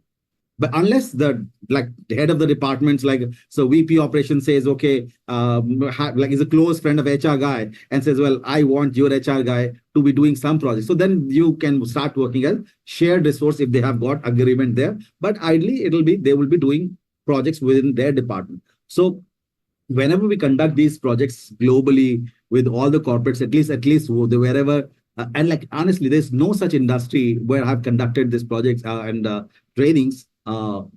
Starting like talk about any industry across like Apple, Cisco, Qualcomm, Ernst & Young, and recent ones I'm talking about. We have Capgemini, God knows what knows. This is likely, and across we got like some manufacturing industries, publication houses, tea, coffee, God knows what not. Like so I'm talking about recent within this year itself. Wherever trainings are conducted, management ideally nominates people from every department. Why? Because they want a green belt to be developed in every department. So whenever we have a training, we have a mixed population always at corporate world. So management is investing money. They want at least one green belt developed everywhere. So because this guy would know the core knowledge of the department and also know the Six Sigma. So an operation guy will start doing projects in operation. A quality guy will start doing quality projects. So everyone starts doing projects. So you see an overall improvement in the entire organization. So always there's a mixed bag of people in a Six Sigma training, and that's what the management wants. So typically they will be working within the department. That's how the culture is. But like, to be honest, can they work everywhere? Absolutely well. But that's not the culture. Black belts are cross-functional. They will be not aligned with the department. They will ideally be heading a department, which we generally call as process excellence department. Process excellence department, you call them business excellence. Different companies call it differently. This is the department name for Six Sigma: business excellence, operational excellence. So and there can be other names also, but most common for these, they'll be heading the department. Unless if you don't have a master black belt, generally, unless it's a very big company, you will not have a master black belt doing a job because they're very expensive. So generally, you become a master black belt with some ideas, some projects. When you will become a consultant, given the money, commercial factors plays a big role. People work. So, well, as a master black belt, you tend to kind of switch over. So, yeah, unless it's a big company who's able to afford a master black belt, you will not see master black belts in a company doing a job. They will actually become a consultant in some time. Well, so process excellence department ideally will be typically handled by this black belt. So these guys will be coordinating with every department. As a black belt, I will be coordinating with every other stakeholder, and we'll try to understand, well, is there a problem that you want us to handle? So master black belt will be coordinating with various stakeholders, and a senior guy who will be kind of dealing with the CEOs and CXOs and all various departments, and like the executive team members will try to understand where the challenges are going. They will be kind of dealing with the strategic discussions which will happen. So not ideally a green belt will not be having those, will not be a part of those meetings. But again, when you are doing a strategic planning and all that, generally these people who are black belt will be part of those, because they will have a wide range of interactions happening there. So they are cross-functional. So they're 100% project resources. They will be kind of going in and carrying out projects in different industries, different departments. So they will be kind of dealing all throughout the projects. Having said that, one key criteria for differentiating a green belt and a black belt project is cost saving. Is there a global rule for cost saving for calling as a green belt or a black belt project? Answer is no.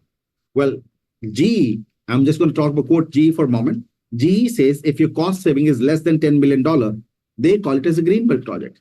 If the cost saving is greater than $10 million, they say it's a black belt project. Well, it's General Electric's definition. Why would my company follow what GE says?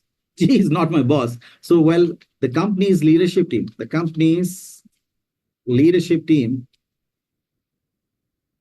will decide the criteria to call something as GB or BV project. But it's my decision. So if we have a small company, I'll have my own criteria as well. If it's a big company, MNC, then I'll have a different criteria. So company's leadership decides. Well, there's no standard rule. It will vary from company to company. That's how typically you will see the project.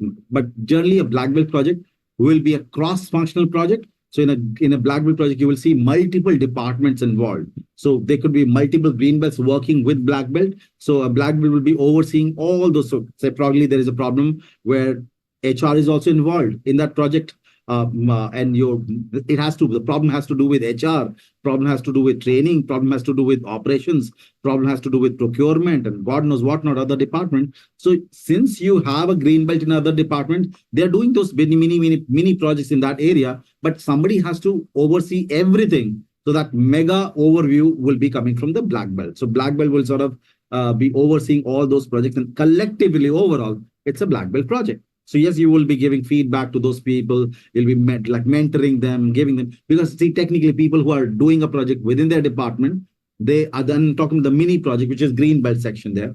So these guys are technical expert in that area. And they also know Six Sigma. But since you're black belt, you've got more understanding of data and all, you will give them feedback. Your job is to kind of coach and counsel the green belts, mentor them. Green belts and yellow belts will be mentored by the black belt.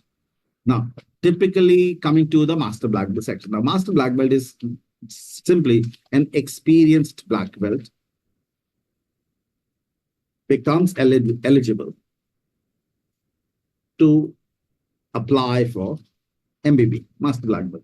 Now, when I say these guys are typically, an MBB has experience of doing projects in diversified industries, departments, domains, practically has a diversified knowledge, has more experience of doing projects, and that's how this guy will be there. So the role of master black belt is typically training, coaching, mentoring. That's the job of master black belt, and all things are very different.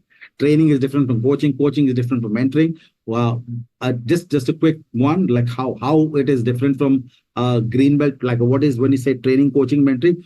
Training is simply when you do the like a presentation kind of training. So you kind of teach somebody a new skill.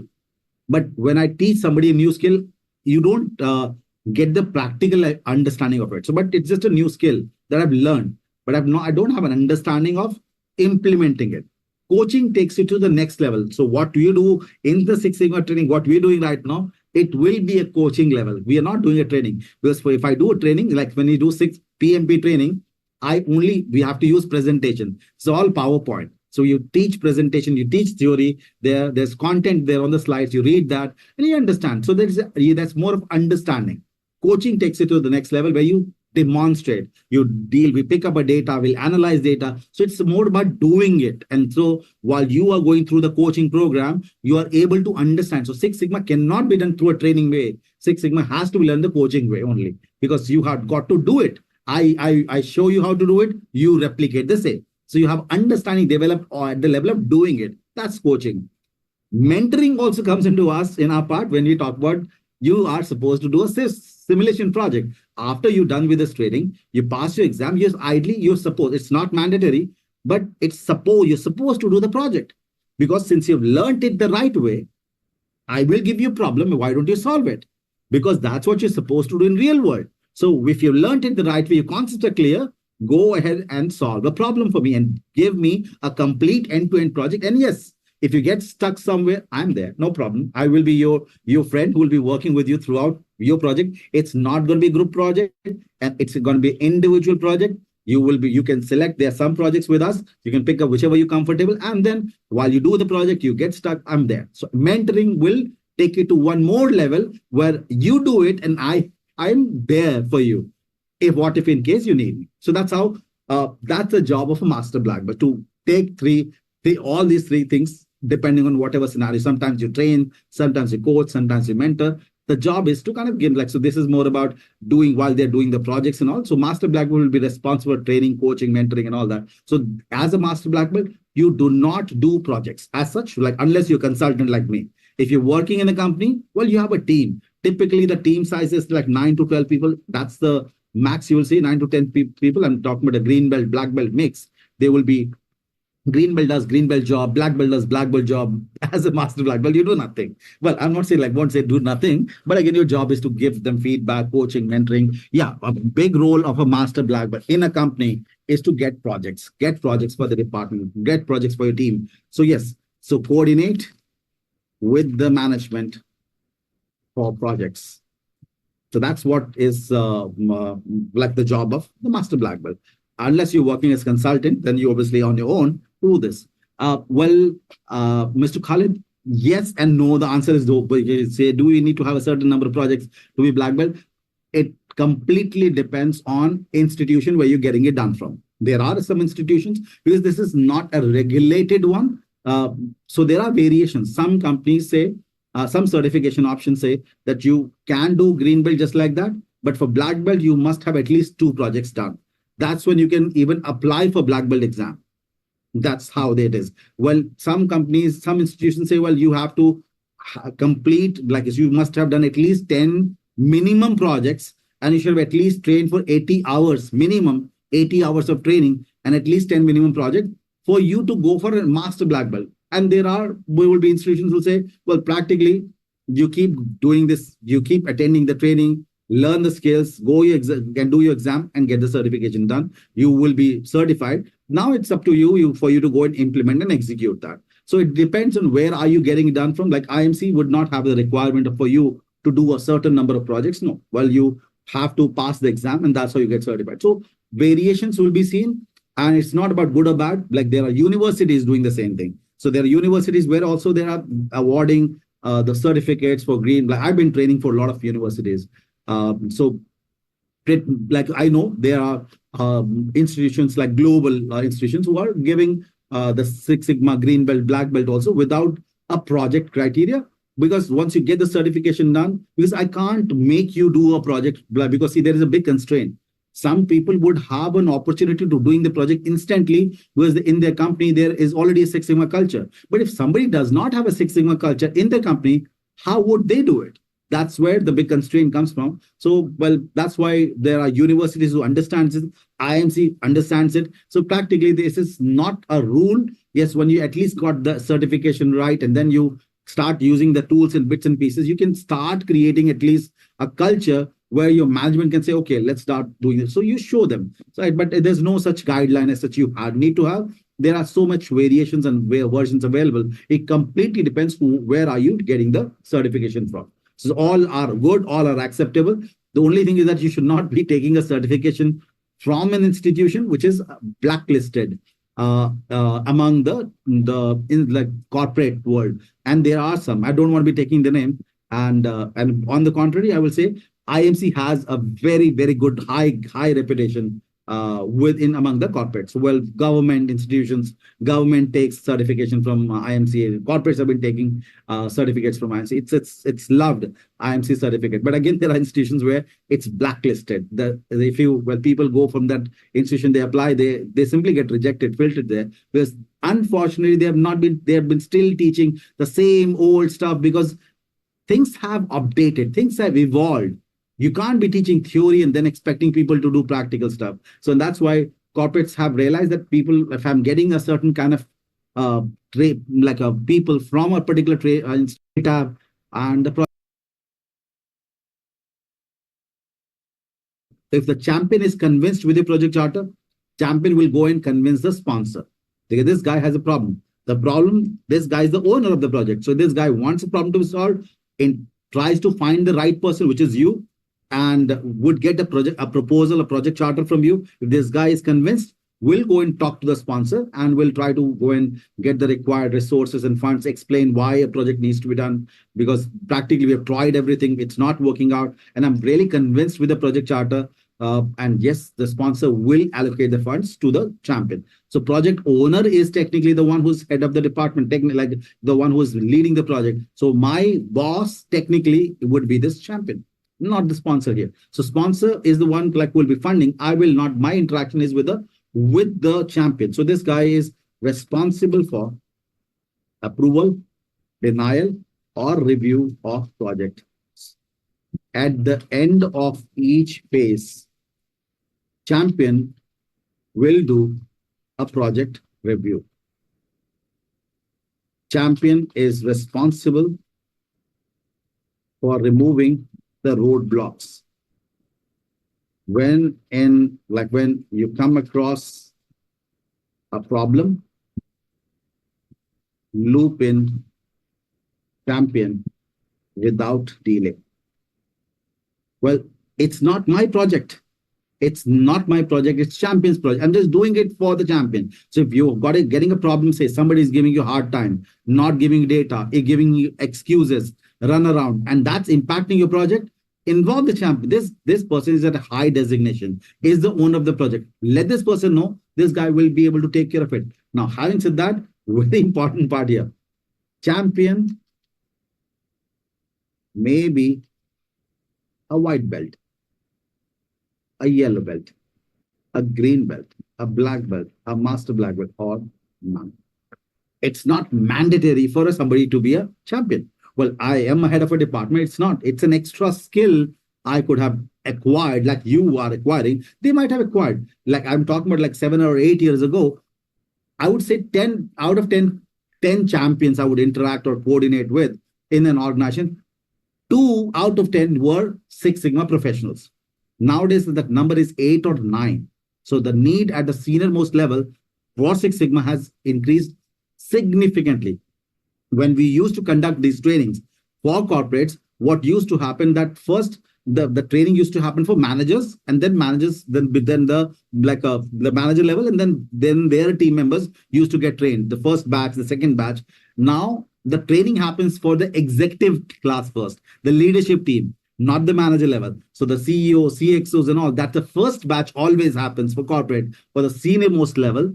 When they go for the training, they understand Six Sigma. That's when they nominate which all manager and all middle management will be there. Then middle management will get trained. Then they will nominate their like further extension. So it's now senior most level has gone into the Six Sigma world. So nowadays you will find like very rare instances that champion is not, but it's not mandatory. This champion can be a non-Six Sigma belt. It's always a pleasant to have a Six Sigma professional champion because they understand your language, the constraints and all that.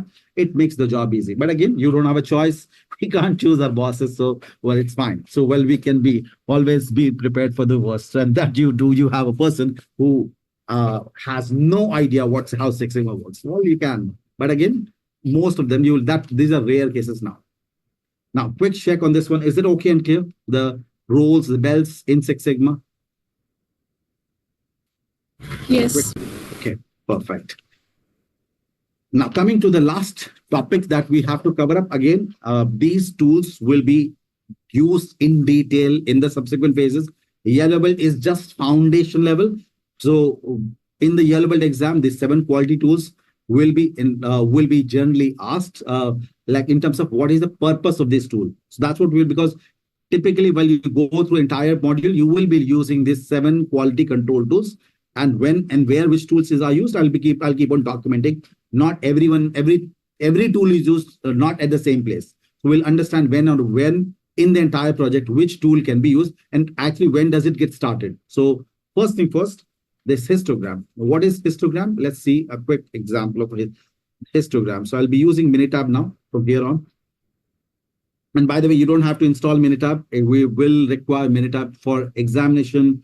For your green belt, black belt, you don't need a Minitab. You will require Minitab for your projects. And yes, by that time, you'll have the recordings. You only have 30 days free trial version for Minitab. So yes, you need to save the time for you to become an expert of Minitab. By that time, you'll have the recordings of the sessions, you'll have the data, you'll have the project to work on. So utilize the time, because you don't need, unless you have multiple laptops or desktop, then you can install anytime. So because you can only use Minitab once, trial version, 30 days trial. It's very expensive.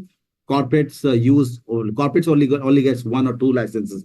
There are other alternatives. I'll be talking about those alternatives also, which are cheaper ones. But again, corporates need people who know Minitab. That's the need, the demand of the industry right now. So first thing first, let's talk about histogram. This histogram is used in what scenario? So, well, first need is that data must be numeric. So data must be numeric for you to use histogram. You have to have a numeric quantitative data. Like in this case, I'm talking about this average handling time, a lot of data. Can I make sense out of this data? No, it's meaningless for me. A lot of numbers. What am I supposed to do?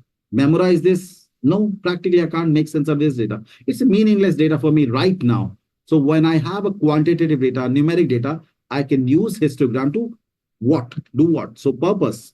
Well, if you have data must be numeric, we can use histogram to summarize and analyze the data. That's what we use. So summarize and analyze. What do we do with analysis? When from analysis standpoint, we'll find the center of the data. When I say center, the average of the data. We'll be able to see the variation, how low and how high it can go. And even for sigma level, which we haven't done, but again, we'll get to see that sigma level calculation also needs histogram. Histogram is the foundation, like it will be used in so many different places. Histogram is going to be used for these purposes. To find the average of the process, variation, how low or high it can go. And even for calculating sigma level of the process, you will require histogram. So first thing first, let me show you a typical histogram here. So going with the histogram, which is these things will go in more details as you go through subsequent topics. Right now, we're just trying to figure out what is it. This is histogram we're looking at. That's the histogram. It has gone and summarized my entire data for me in terms of a chart. And that's the histogram we're talking about. The histogram helps you to find the center of data. Where the peak is here, that's typically my center of the data. Somewhere here is my center of the data. And somewhere like, let's say 18 or 19. If I look at 18, like that's where somewhere here. And look at this, it says mean of the data, average. Mean is average. It's about 18.643. The peak, where the peak of the bell is, that's where my average, somewhere here is my average. So typically I can figure out where's the average of the data, how low my process can go, how high my process can go. It can help me figure out, so that entire data, which was numbers, now starts making more sense for me. So I will be able to figure out the average of data, the fluctuation in the data, with variation in the data, or say fluctuation in the data. I can figure that out. Apart from that, yes, it is required even for sigma level calculations. So we'll quickly show you a sample project so we can relate with it better. A sample project where we have some idea of sigma level calculation where people have used it. Let's kind of have a quick look at it. A sigma level. Sigma level, look at this normal distribution. Yeah, this is the one. This is sigma level calculation done for a process project, and this needs a histogram. It's calculating the sigma level of the process. So what is the current sigma level capability? It's been checked here, and this is meant for calculating sigma level. So we'll understand when what is used, but for you to calculate sigma level, you will require histogram. It's very much required. So purpose-wise, we should be clear, and that's what you will be tested from a yellow belt perspective. The purpose of histogram, first of all, the data has to be numeric for you to summarize and analyze the data. And what do we analyze this data for? Finding the center of the data, the variation in the data, and where do we use this histogram? Which phase? Ideally, you will start this in define phase itself, because some bit of basic analysis you will be doing. How much is my process performance? Like your basic analysis for you to write down your project charter, you will start doing histogram. So it actually starts from define phase itself. So you will be doing some basic analysis, like how bad the process is, what is the current average, what is the target, and all that. So some basic data analysis will be done. Very basic, not root cause analysis. Root cause analysis is something else, but the current data which is available with me, good or bad, I don't know. But prima facie, whatever data is available, I will be analyzing the data and I will be able to see that. So typically usage starts from define phase and doesn't end. The entire process will require histogram. Every phase you will be using histogram. There will be no phase where you will not be using histogram. Measure phase, you will use it. Analyze phase, you will use it. Improve, control, every phase you will use histogram. So it's like predominant all the phases. What is check sheet? Check sheet is a data collection template, a template to collect data. But is there a format? No. No standard format for check sheet. Well, you decide how your check sheet should be. You know, text example of check sheet, to-do list, that's a check sheet. A checklist is a check sheet. We are like attendance sheet is a check sheet. Audit sheet is a check sheet. Well, a data collection sheet is any format of data collection is going to be a check sheet. Why do we want to have a check sheet? Why? Because I don't want to memorize. Because for me to go and collect and analyze data, I have to collect data somewhere. There has to be some template in which I will maintain the data so that I can analyze it. So without having a check sheet, there's no way you can do any analysis for that matter. So for that, you need to have a check sheet so you can collect the data for analysis. That's a basic need. So yes, where do you start? Again, starts from define phase. Some bit of analysis has to be done. So you will have to store the data somewhere, collect the data somewhere for some basic analysis also. So it will require a check sheet. It starts from define phase.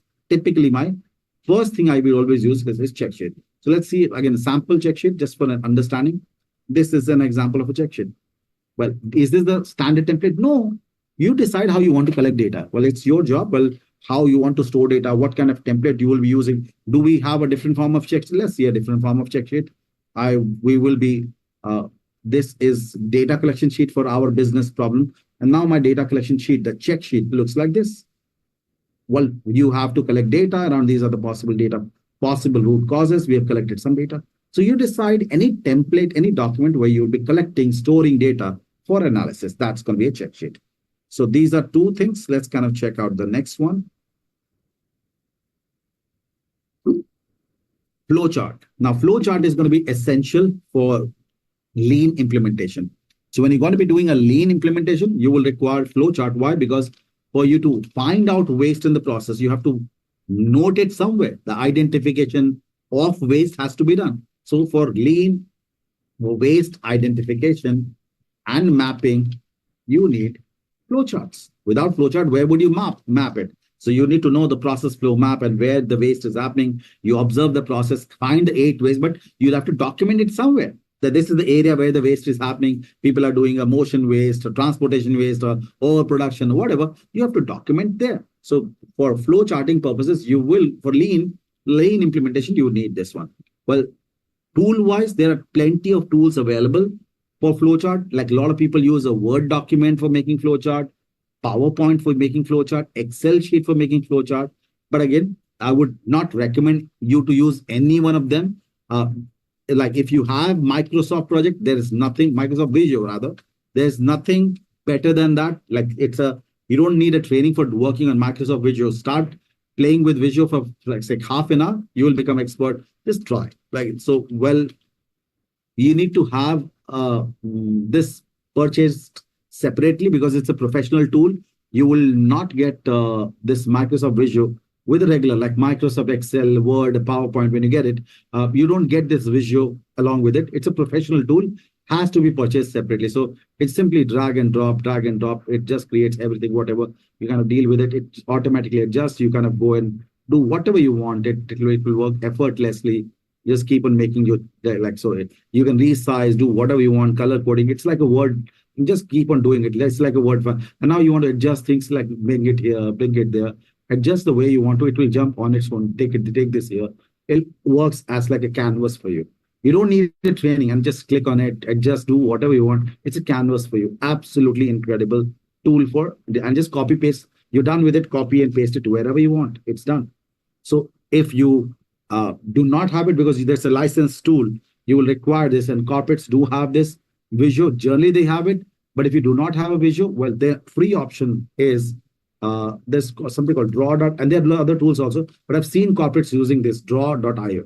Let me just copy paste this on Google. Free online flow charting tool. It does a great job, I would say, any given day getting this charts created. So you can keep it. We can save the whatever doing it. Let's say decide later.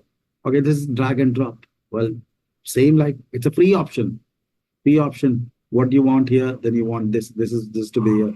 What do you want here? And when you can save it, you can download it, do whatever you want. It's absolutely, there are a lot of templates, a lot of options. It's completely meant for flow charting purposes. It's absolutely free, very effective. I've seen corporates using this one, and so I would definitely recommend using it. It is worth using this one rather using a Excel, Word, or PowerPoint, because that's pain. This is very easy to handle, and it's worth working on it. So since I have Visio, I do use Visio, but it's better to use this one if you don't have it, because that is a painful activity to do. But again, This one is easy too. Yeah. Somebody has a question, I guess. No, this one is easy too. Like you can play around and get that. Absolutely. It's easy. And you can save it also. Yeah. You can save this and you can again reopen, re-edit. So I would any given day recommend, if you don't, Visio is any given day very handy.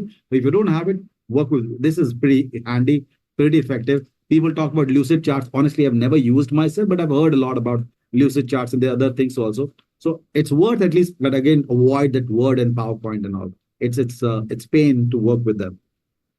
Now, has anyone been using Pareto chart? A quick one. Pareto chart. Anyone used Pareto chart before? Okay, Manish has used it. Okay, Simon. 80-20. Okay, yes, we got some people have already mentioned it. 80-20. Perfect. You were right about that. Well, how did it the entire, so before we call it 80-20 rule, just going to give you a quick background about this. Very interesting story, by the way. This gentleman, Wilfredo Pareto. He was an Italian economist. And economist in 1897, this sort of Pareto chart sort of thing came into existence. What happened? This king of Italy wanted to know how the wealth in the kingdom of Italy, how the wealth is distributed. So this guy was given a task to go and do a wealth analysis and all that. They came up with a massive survey after a pretty long time. And this was an eye-opener. Why? Because 80% of the wealth in the kingdom of Italy, 80% wealth was controlled by 20% people. And remaining 20% people had 80%, rather, remaining 20% wealth was with 80% people. So huge inequality of wealth distribution. So it was seen, and that's it. So this gentleman, Wilfredo Pareto, got super excited and became really popular then, and he got it patented in his name, like Pareto chart, 80-20 rule sort of got patented. That's it. But it was Ishikawa who included Pareto chart as a part of 7 quality control tool list, and he started using it for industrial purposes. And he saw this is absolutely like a same rule applies in industrial world also. So, well, let's see how do we work on Pareto chart. Purpose of Pareto chart, before we go there, let's understand this. It helps us prioritize problems based on count. It helps us understand the most frequent problem, but not the most important one. So please keep this in mind. During job interviews, people do ask this question. When I'm looking at a Pareto chart, is it helping me find the most important problem? The answer is absolutely not. Pareto chart is frequency distribution chart. Pareto chart is based on count. So it will tell you the most common problem, most frequent problem. And it's not necessary that most common, most frequent problem may be the most important one. Probably one problem happens once in a blue moon, but that's going to be fatal. Pareto chart doesn't look at importance. Pareto chart looks at frequency. Pareto chart looks at count of something. Let's see an example of that. So when you deal with Pareto chart, this is how typically your Pareto chart data would look. Let's make this an Excel also and on Minitab too. So this is, let me delete this also. Well, this is some data which has been created, like collected over a period of say 3 months or like last 6 months, some data which is about customer complaints. say in last 3 months, we have got received 52 complaints of delay in attending calls, about 27 complaints from the customers about language barrier, 15 complaints for technical issues, and so on and so forth. So if I'm going to make Pareto chart in Minitab first, let's do it in Minitab and then come back in Excel and do the same. So we go and make Pareto chart in Minitab here. And here we go, stats, quality tools, and the second option says Pareto chart. I click on this. Defects are the type of complaints, so double click this one, it comes here. Frequency is the count of complaints. I said it's a frequency distribution chart, count. So we pick up the count. Now, Pareto chart offers to combine the smaller ones together, like 5, 2, 2, like combine them together. No, I don't want to combine. I want to see everything. I don't want you to combine. Perfect.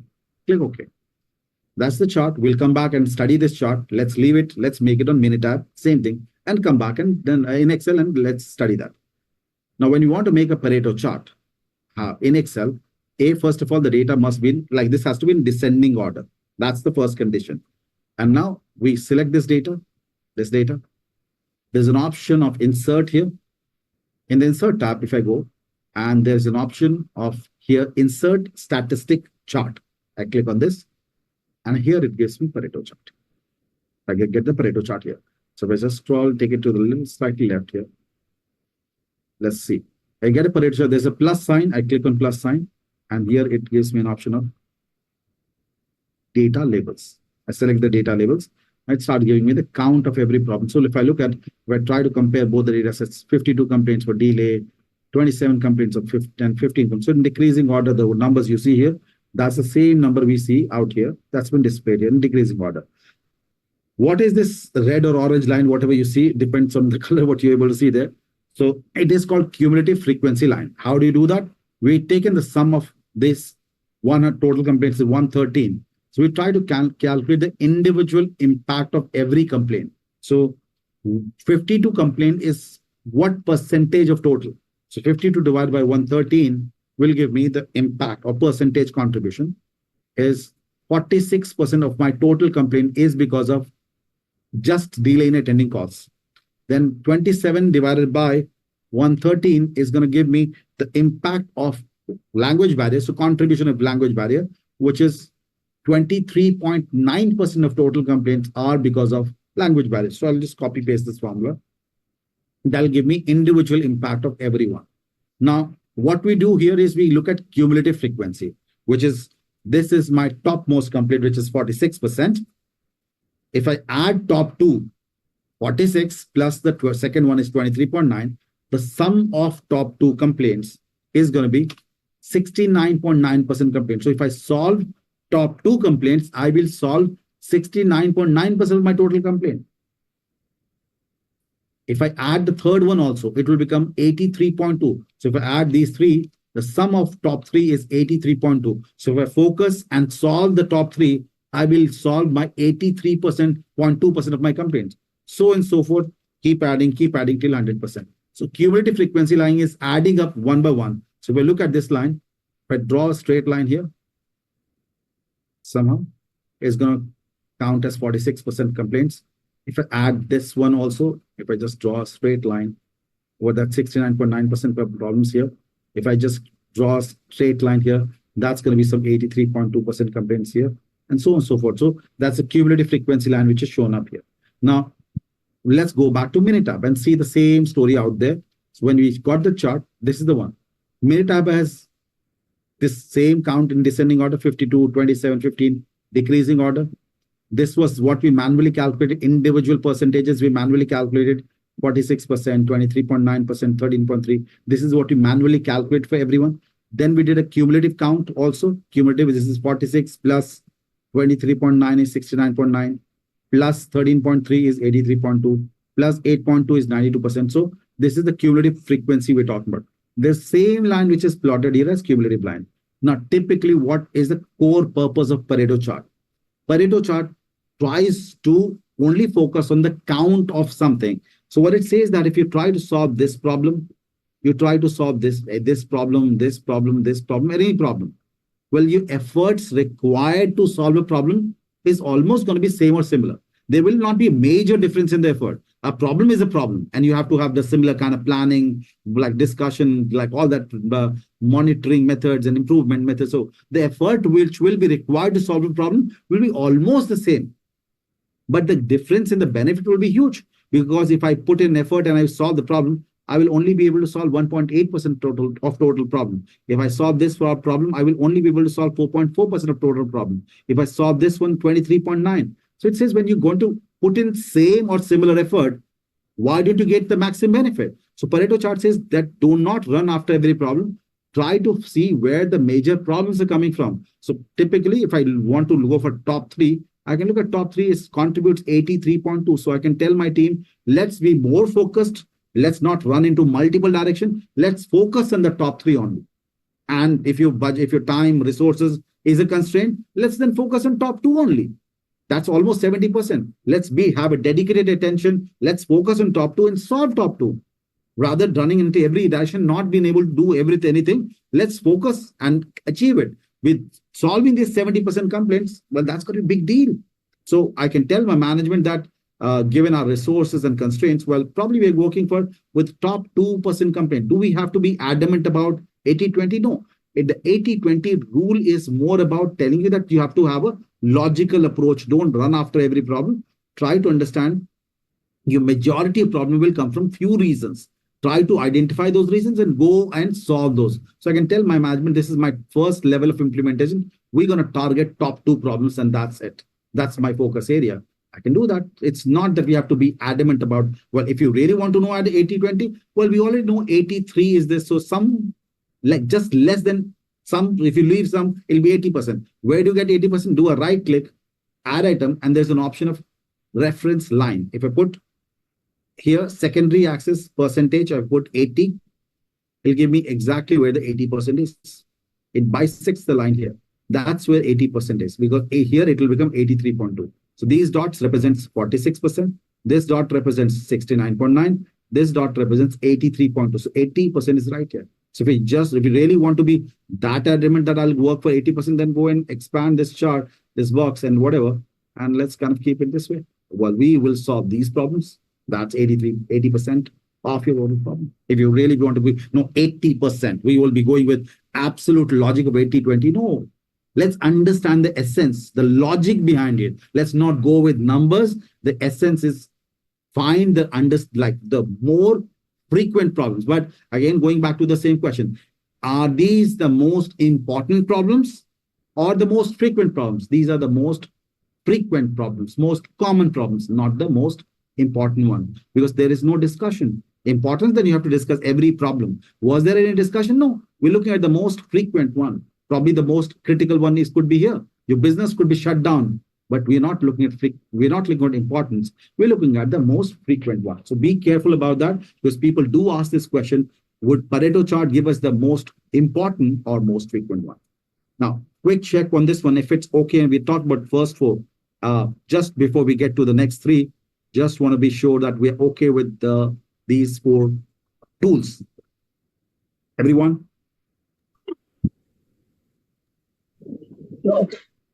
Yes. Perfect. Yes.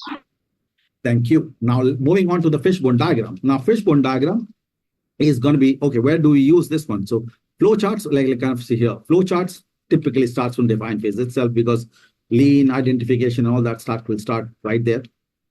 Pareto chart, need basis. If you want to do it wherever you need to prioritize, it's completely need basis. When you need to prioritize based on count, then you use it. If you don't need to, just forget it. It's not that it doesn't mean that you have to use every tool all the time. Some tools are going to be left out. Why? Because I don't need them. There was no need to prioritize by count. We were prioritizing everything based on importance, criticality. We use other tools, but not Pareto. Well, when I need it, I'll use it. Fishbone diagram, this has a specific phase only. This is going to be used in a particular phase only, and this is done in analyze. My bad. In analyze phase, we start with fishbone diagram. This is only on the fishbone diagram to explore potential root causes. Like we did a list of potential root causes for the drone example, that's going to be done in fishbone diagram with fishbone diagram in analyze phase. So when you have analyze phase started, you explore potential, and this is what's also called Ishikawa diagram, because this was developed by this Ishikawa, the 7 quality tool list creator. Ishikawa diagram, cause and effect diagram. There's got multiple names, C and E. C and E stands for same, CE diagram.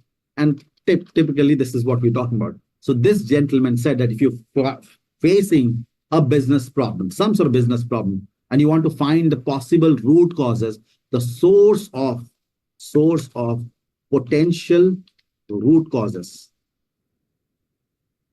will come from 6M.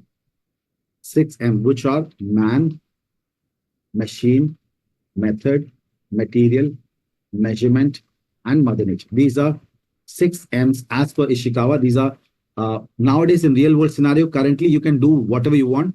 So this is if somebody asks you for fishbone diagram, original one, then you use 6M. Well, in my case right now today, I will customize fishbone. Why should I use what Ishikawa said? So you can customize your fishbone the way you want, but for examination and interview purposes, standard old version is always 6M. Let's talk about 6M here. So this is a discussion, brainstorming session. So you have call all the experts and you tell them that I am not asking for justification. You don't need to give me proof. We have a problem. You all are experts, and I truly respect your judgment, your experience. So I want you to tell me, what do you think can be a possible root cause? And you don't have to justify. You don't have to prove anything. I'm the 6 Sigma guy, right? Let me do my job. It's my job to collect data, perform the statistical tests, and then verify and validate, is it a root cause or not? So you don't have any burden to prove anything. Please let me know, what do you think could be possibly impacting the business problem? So my business problem here is say low productivity. So we sit down with the team and people talk about all people related, all possible factors which are related to people, because of which we may be having low productivity. Is it verified? No. Discussion based? Well, some may be root cause, some may not be. I don't care. Right now, I'm not even getting into that. I just want to know the probable list of factors which are related to people, which may be causing low productivity. And experts believe that, yes, I'll verify it later with the data analysis. All possible factors which are machine related, which may be causing, I don't know, it may be, it may not be, but right now some experts believe I included them. Some material related factors which may be causing low productivity. Method is all procedure related problem which may be causing low productivity. Measurement is all about calculation and estimation, like errors, which may be causing like low productivity. Or mother nature is about uncontrollable environmental factors which are beyond your control. So we want people to come up with possible root causes, not prove it anything. So when people kind of sit down, brainstorm, and like trust, like maximum out of them will be junk. But again, people say it, I don't want to be judgmental. We'll have a brainstorming session, and no, this is no justification or verification. It's just about a brainstorming. That's it. And you have a list of probable causes. What I do is I give a chart. I make an image out of it. It's easier to retain. It's always said that images have higher retention. See, 6M has been edited and updated by Minita because of legal issues, because in certain countries, gender biasness could be a problem. Like man, why not women? So they edited that to personnel. Mother nature, why not father nature? That's why they have changed it to environment. So I'll leave it like that. It doesn't matter. Man is man, machine is machine, material is material, method is method, measurement is measurement here, and mother nature is environment. What is your effect is the business problem. So my business problem is low productivity, and nothing is proven here. It's just a brainstorming exercise. We're just trying to give an image to that brainstorming. That's it. It's a possible list of possible root causes. If you have done your fishbone diagram, this is the business problem for which we have done a brainstorming, and these are the list of probable root causes which may be impacting the business problem. So, well, this is pretty much a list, just a compilation you have done with this particular list here. Is the 6 M's replaced by 5Y? 5Y analysis will come later, not here. 5Y analysis will come later. We go and we have not 5Y analysis. 5Y analysis will come after you have done your statistical testing. So here is your fishbone diagram is going to be used here. When you talk about analyze phase, you start with your fishbone diagram here. Your fiber analysis comes here. In improve phase, when you've identified, verified root cause, then you further go into the fiber analysis, which is about finding out why it is happening. So that's the purpose of your fishbone. Now, quickly, let's check out these two also. What's the purpose of these? Scatterplot. Now, scatterplot is a graphical tool meant for finding statistical relation between two numeric data sets. Well, if I want to find a relation between two numeric data sets, I will plot a scatter plot. Like if I want to know whether age of a person has anything to do with the weight of a person. Well, is there a relation? I don't know. Well, I can check it out. So collect some people like age of the person and the weight. So a lot of people data and then try to do a scatter plot. Well, if I want to do a relationship between, both are numeric, right? Both are numeric data sets. So what if I want to know whether hours of study has anything to do with the exam scores? We can try to capture information, how many hours somebody studied and what was the examination score. Temperature versus the sales of ice cream. Well, who knows whether there can be a relationship? Well, brightness of light, which is numeric one, measured in lumen. Brightness of light is measured in lumens. And the sales in showroom. Well, it can be anything like the speed of the car versus probability of accident. So all these are relationship between two numeric variables. One is an input factor and another is an output factor. They may be relation, they may not be relation. So how do you recognize that graphically? You will be using this in the analyze phase only. So this will be in the analyze phase. You will be performing some statistical test. This scatter plot will be used as a statistical test used in for certain statistical tests. You will have the graphical image as scatter plot. Let's have a quick look at sample 2. So temperature versus sales, I want to do a scatter plot. So day-wise or month-wise average temperature was taken, and month-wise average sales was plotted for few months. So this is say January, hypothetically, some average temperatures were taken for a particular week, or probably it's a week-wise temperature, week-wise average sales. So I want to study that. Like I can do a scatter plot. And how do I do scatter plot here? Simply form a statistical relationship to see whether there is a statistical relation or not. So I can use a scatter plot here. What it does, let's see, Y is the output, sales, X is the input, which is temperature. So I plot a relationship here, I will see a scatter plot. Now, what I see here, when my temperature was low, my sales was low. But if my temperature slightly increases, my sales also has. At a higher value of temperature, I see higher value of sales. At a higher value of temperature, I see higher value of sales. Higher value of temperature, higher value of sales. Do I see a trend which is going up here like this? Yes. That tells me there's a positive relationship. If temperature increases, so does my sales increases. So there's a positive relationship.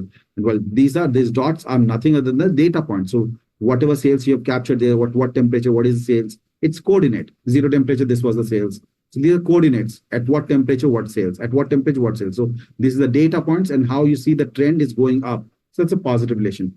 You don't always get a positive relation. You can get negative relation also, like age of the car and mileage of the car. And you may not have a relationship also. So let's say if I plot this, mileage versus age of the car, you may have a negative relation. Here the line is going down. The car was new. See, less age, new car, mileage was high. Car got little older, mileage dropped, started giving trouble. Even older, more troubles, less mileage. So the line is going down. It's like if one is increasing, other is going down. There's a relationship I can establish here. So if one increases, other decreases. That's again a statistical relationship you're seeing here. Apart from this, you may not have any relation whatsoever. Well, you may expect for every data is not correlated. So some things may not just be related. So salary versus worked hours. I'm trying to see a relationship here. Well, if I look at it, it's just scattered. It's not moving up. It's not moving down. It's all over the place. There doesn't seem to be a relationship. This guy has worked less hours, earning less. But this guy is working so many hours, earning way too less. And these people are working less and earning more. Doesn't seem to be a relationship. So data sets may be related and unrelated, and that whenever two data sets are quantitative in nature, we will do a scatter plot as a graphical analysis. Last tool, which is technically my phase, a control phase, it's about control charts. But again, control charts are meant to monitor the health of the process. Well, it helps us understand if the process is under statistical control or not. That's what you're able to figure out. Well, keep this in mind. A process under statistical control does not mean it's meeting customer target. Why? Because control charts don't have customer target. We'll just plot a control chart. Let's see. And we'll see something called like special cause variation. Let's see that. Average handling time. Just going to plot a control chart. Any which ways, this is a complete phase in itself, but we're just trying to have an overview understanding of what a control chart looks like. So every control, when we study control charts, there are 8 rules in the control chart, which helps us, which makes it so special. These are the rules. We call them Nelson rules. And if any rule gets violated, we call it, there's a special cause identified. If there is a rule violation, we'll say it's a special cause identified. So we publish a control chart. Now these control charts will publish if there is a red dot. That means there's a one means rule number 1 has been violated here. It's a special cause. Look at this. These red dots don't appear. This is called upper control limit of the process, lower control limit of the process. It says statistically, your process is capable of going maximum to this, minimum to this. Well, your data has crossed this limit. Well, does it mean that this is a defect? No.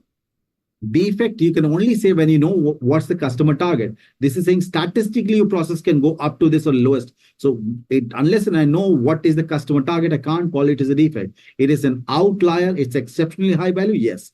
So special cause do not mean it's a defect. It's just an outlier and a value which has violated one of the rule, but not the customer target. It may have, but I don't know. There is no customer target mentioned here. It's just a statistical limits calculated for the day, for the chart. So these are calculated, not given by the customer. These are calculated based on a formula. Every control chart has a formula, its own formula. And you don't see the red dots outside only.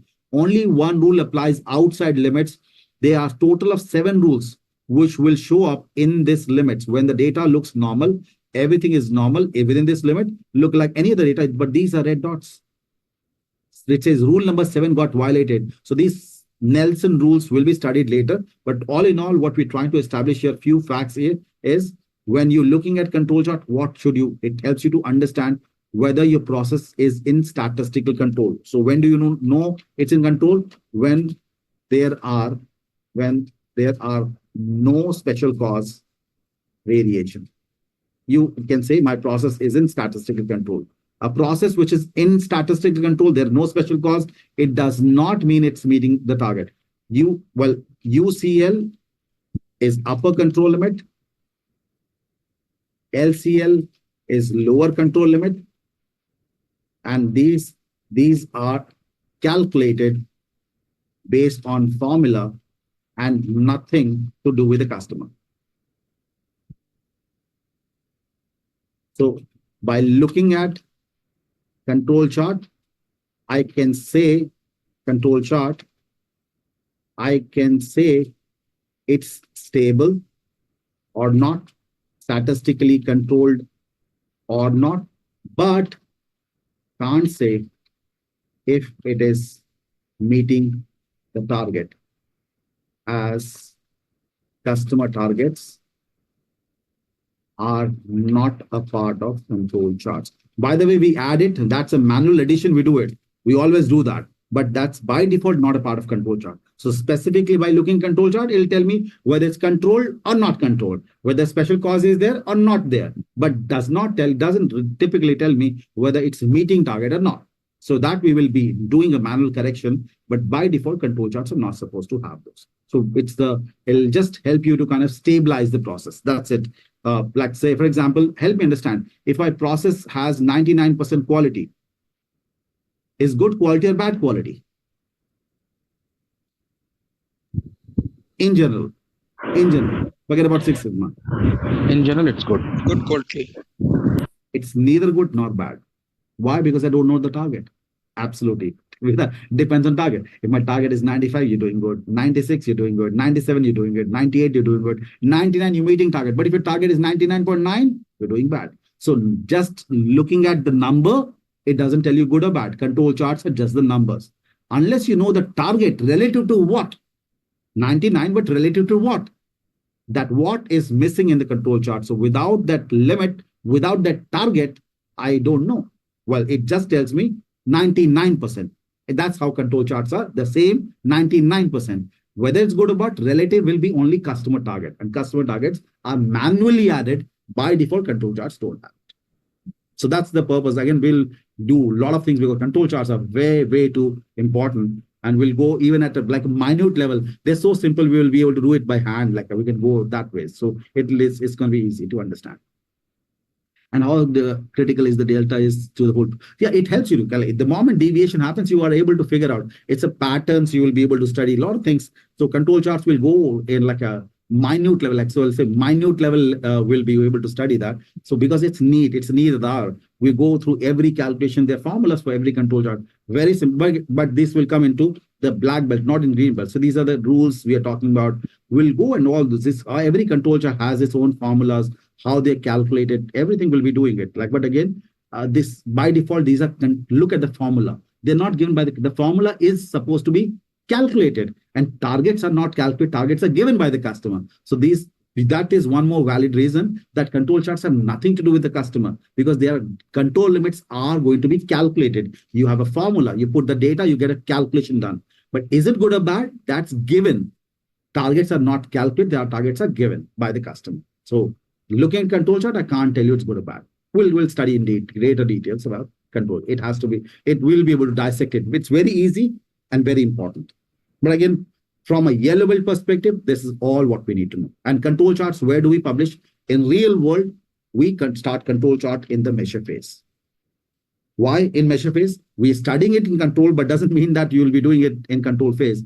If my project has been assigned to me, if it's bad, I cannot let it become worse. So before I start making improvement, I cannot let it worse. So yes, if my project has been assigned, I'm the project manager, I will start the control phase. At least wherever it is bad, I'll freeze it.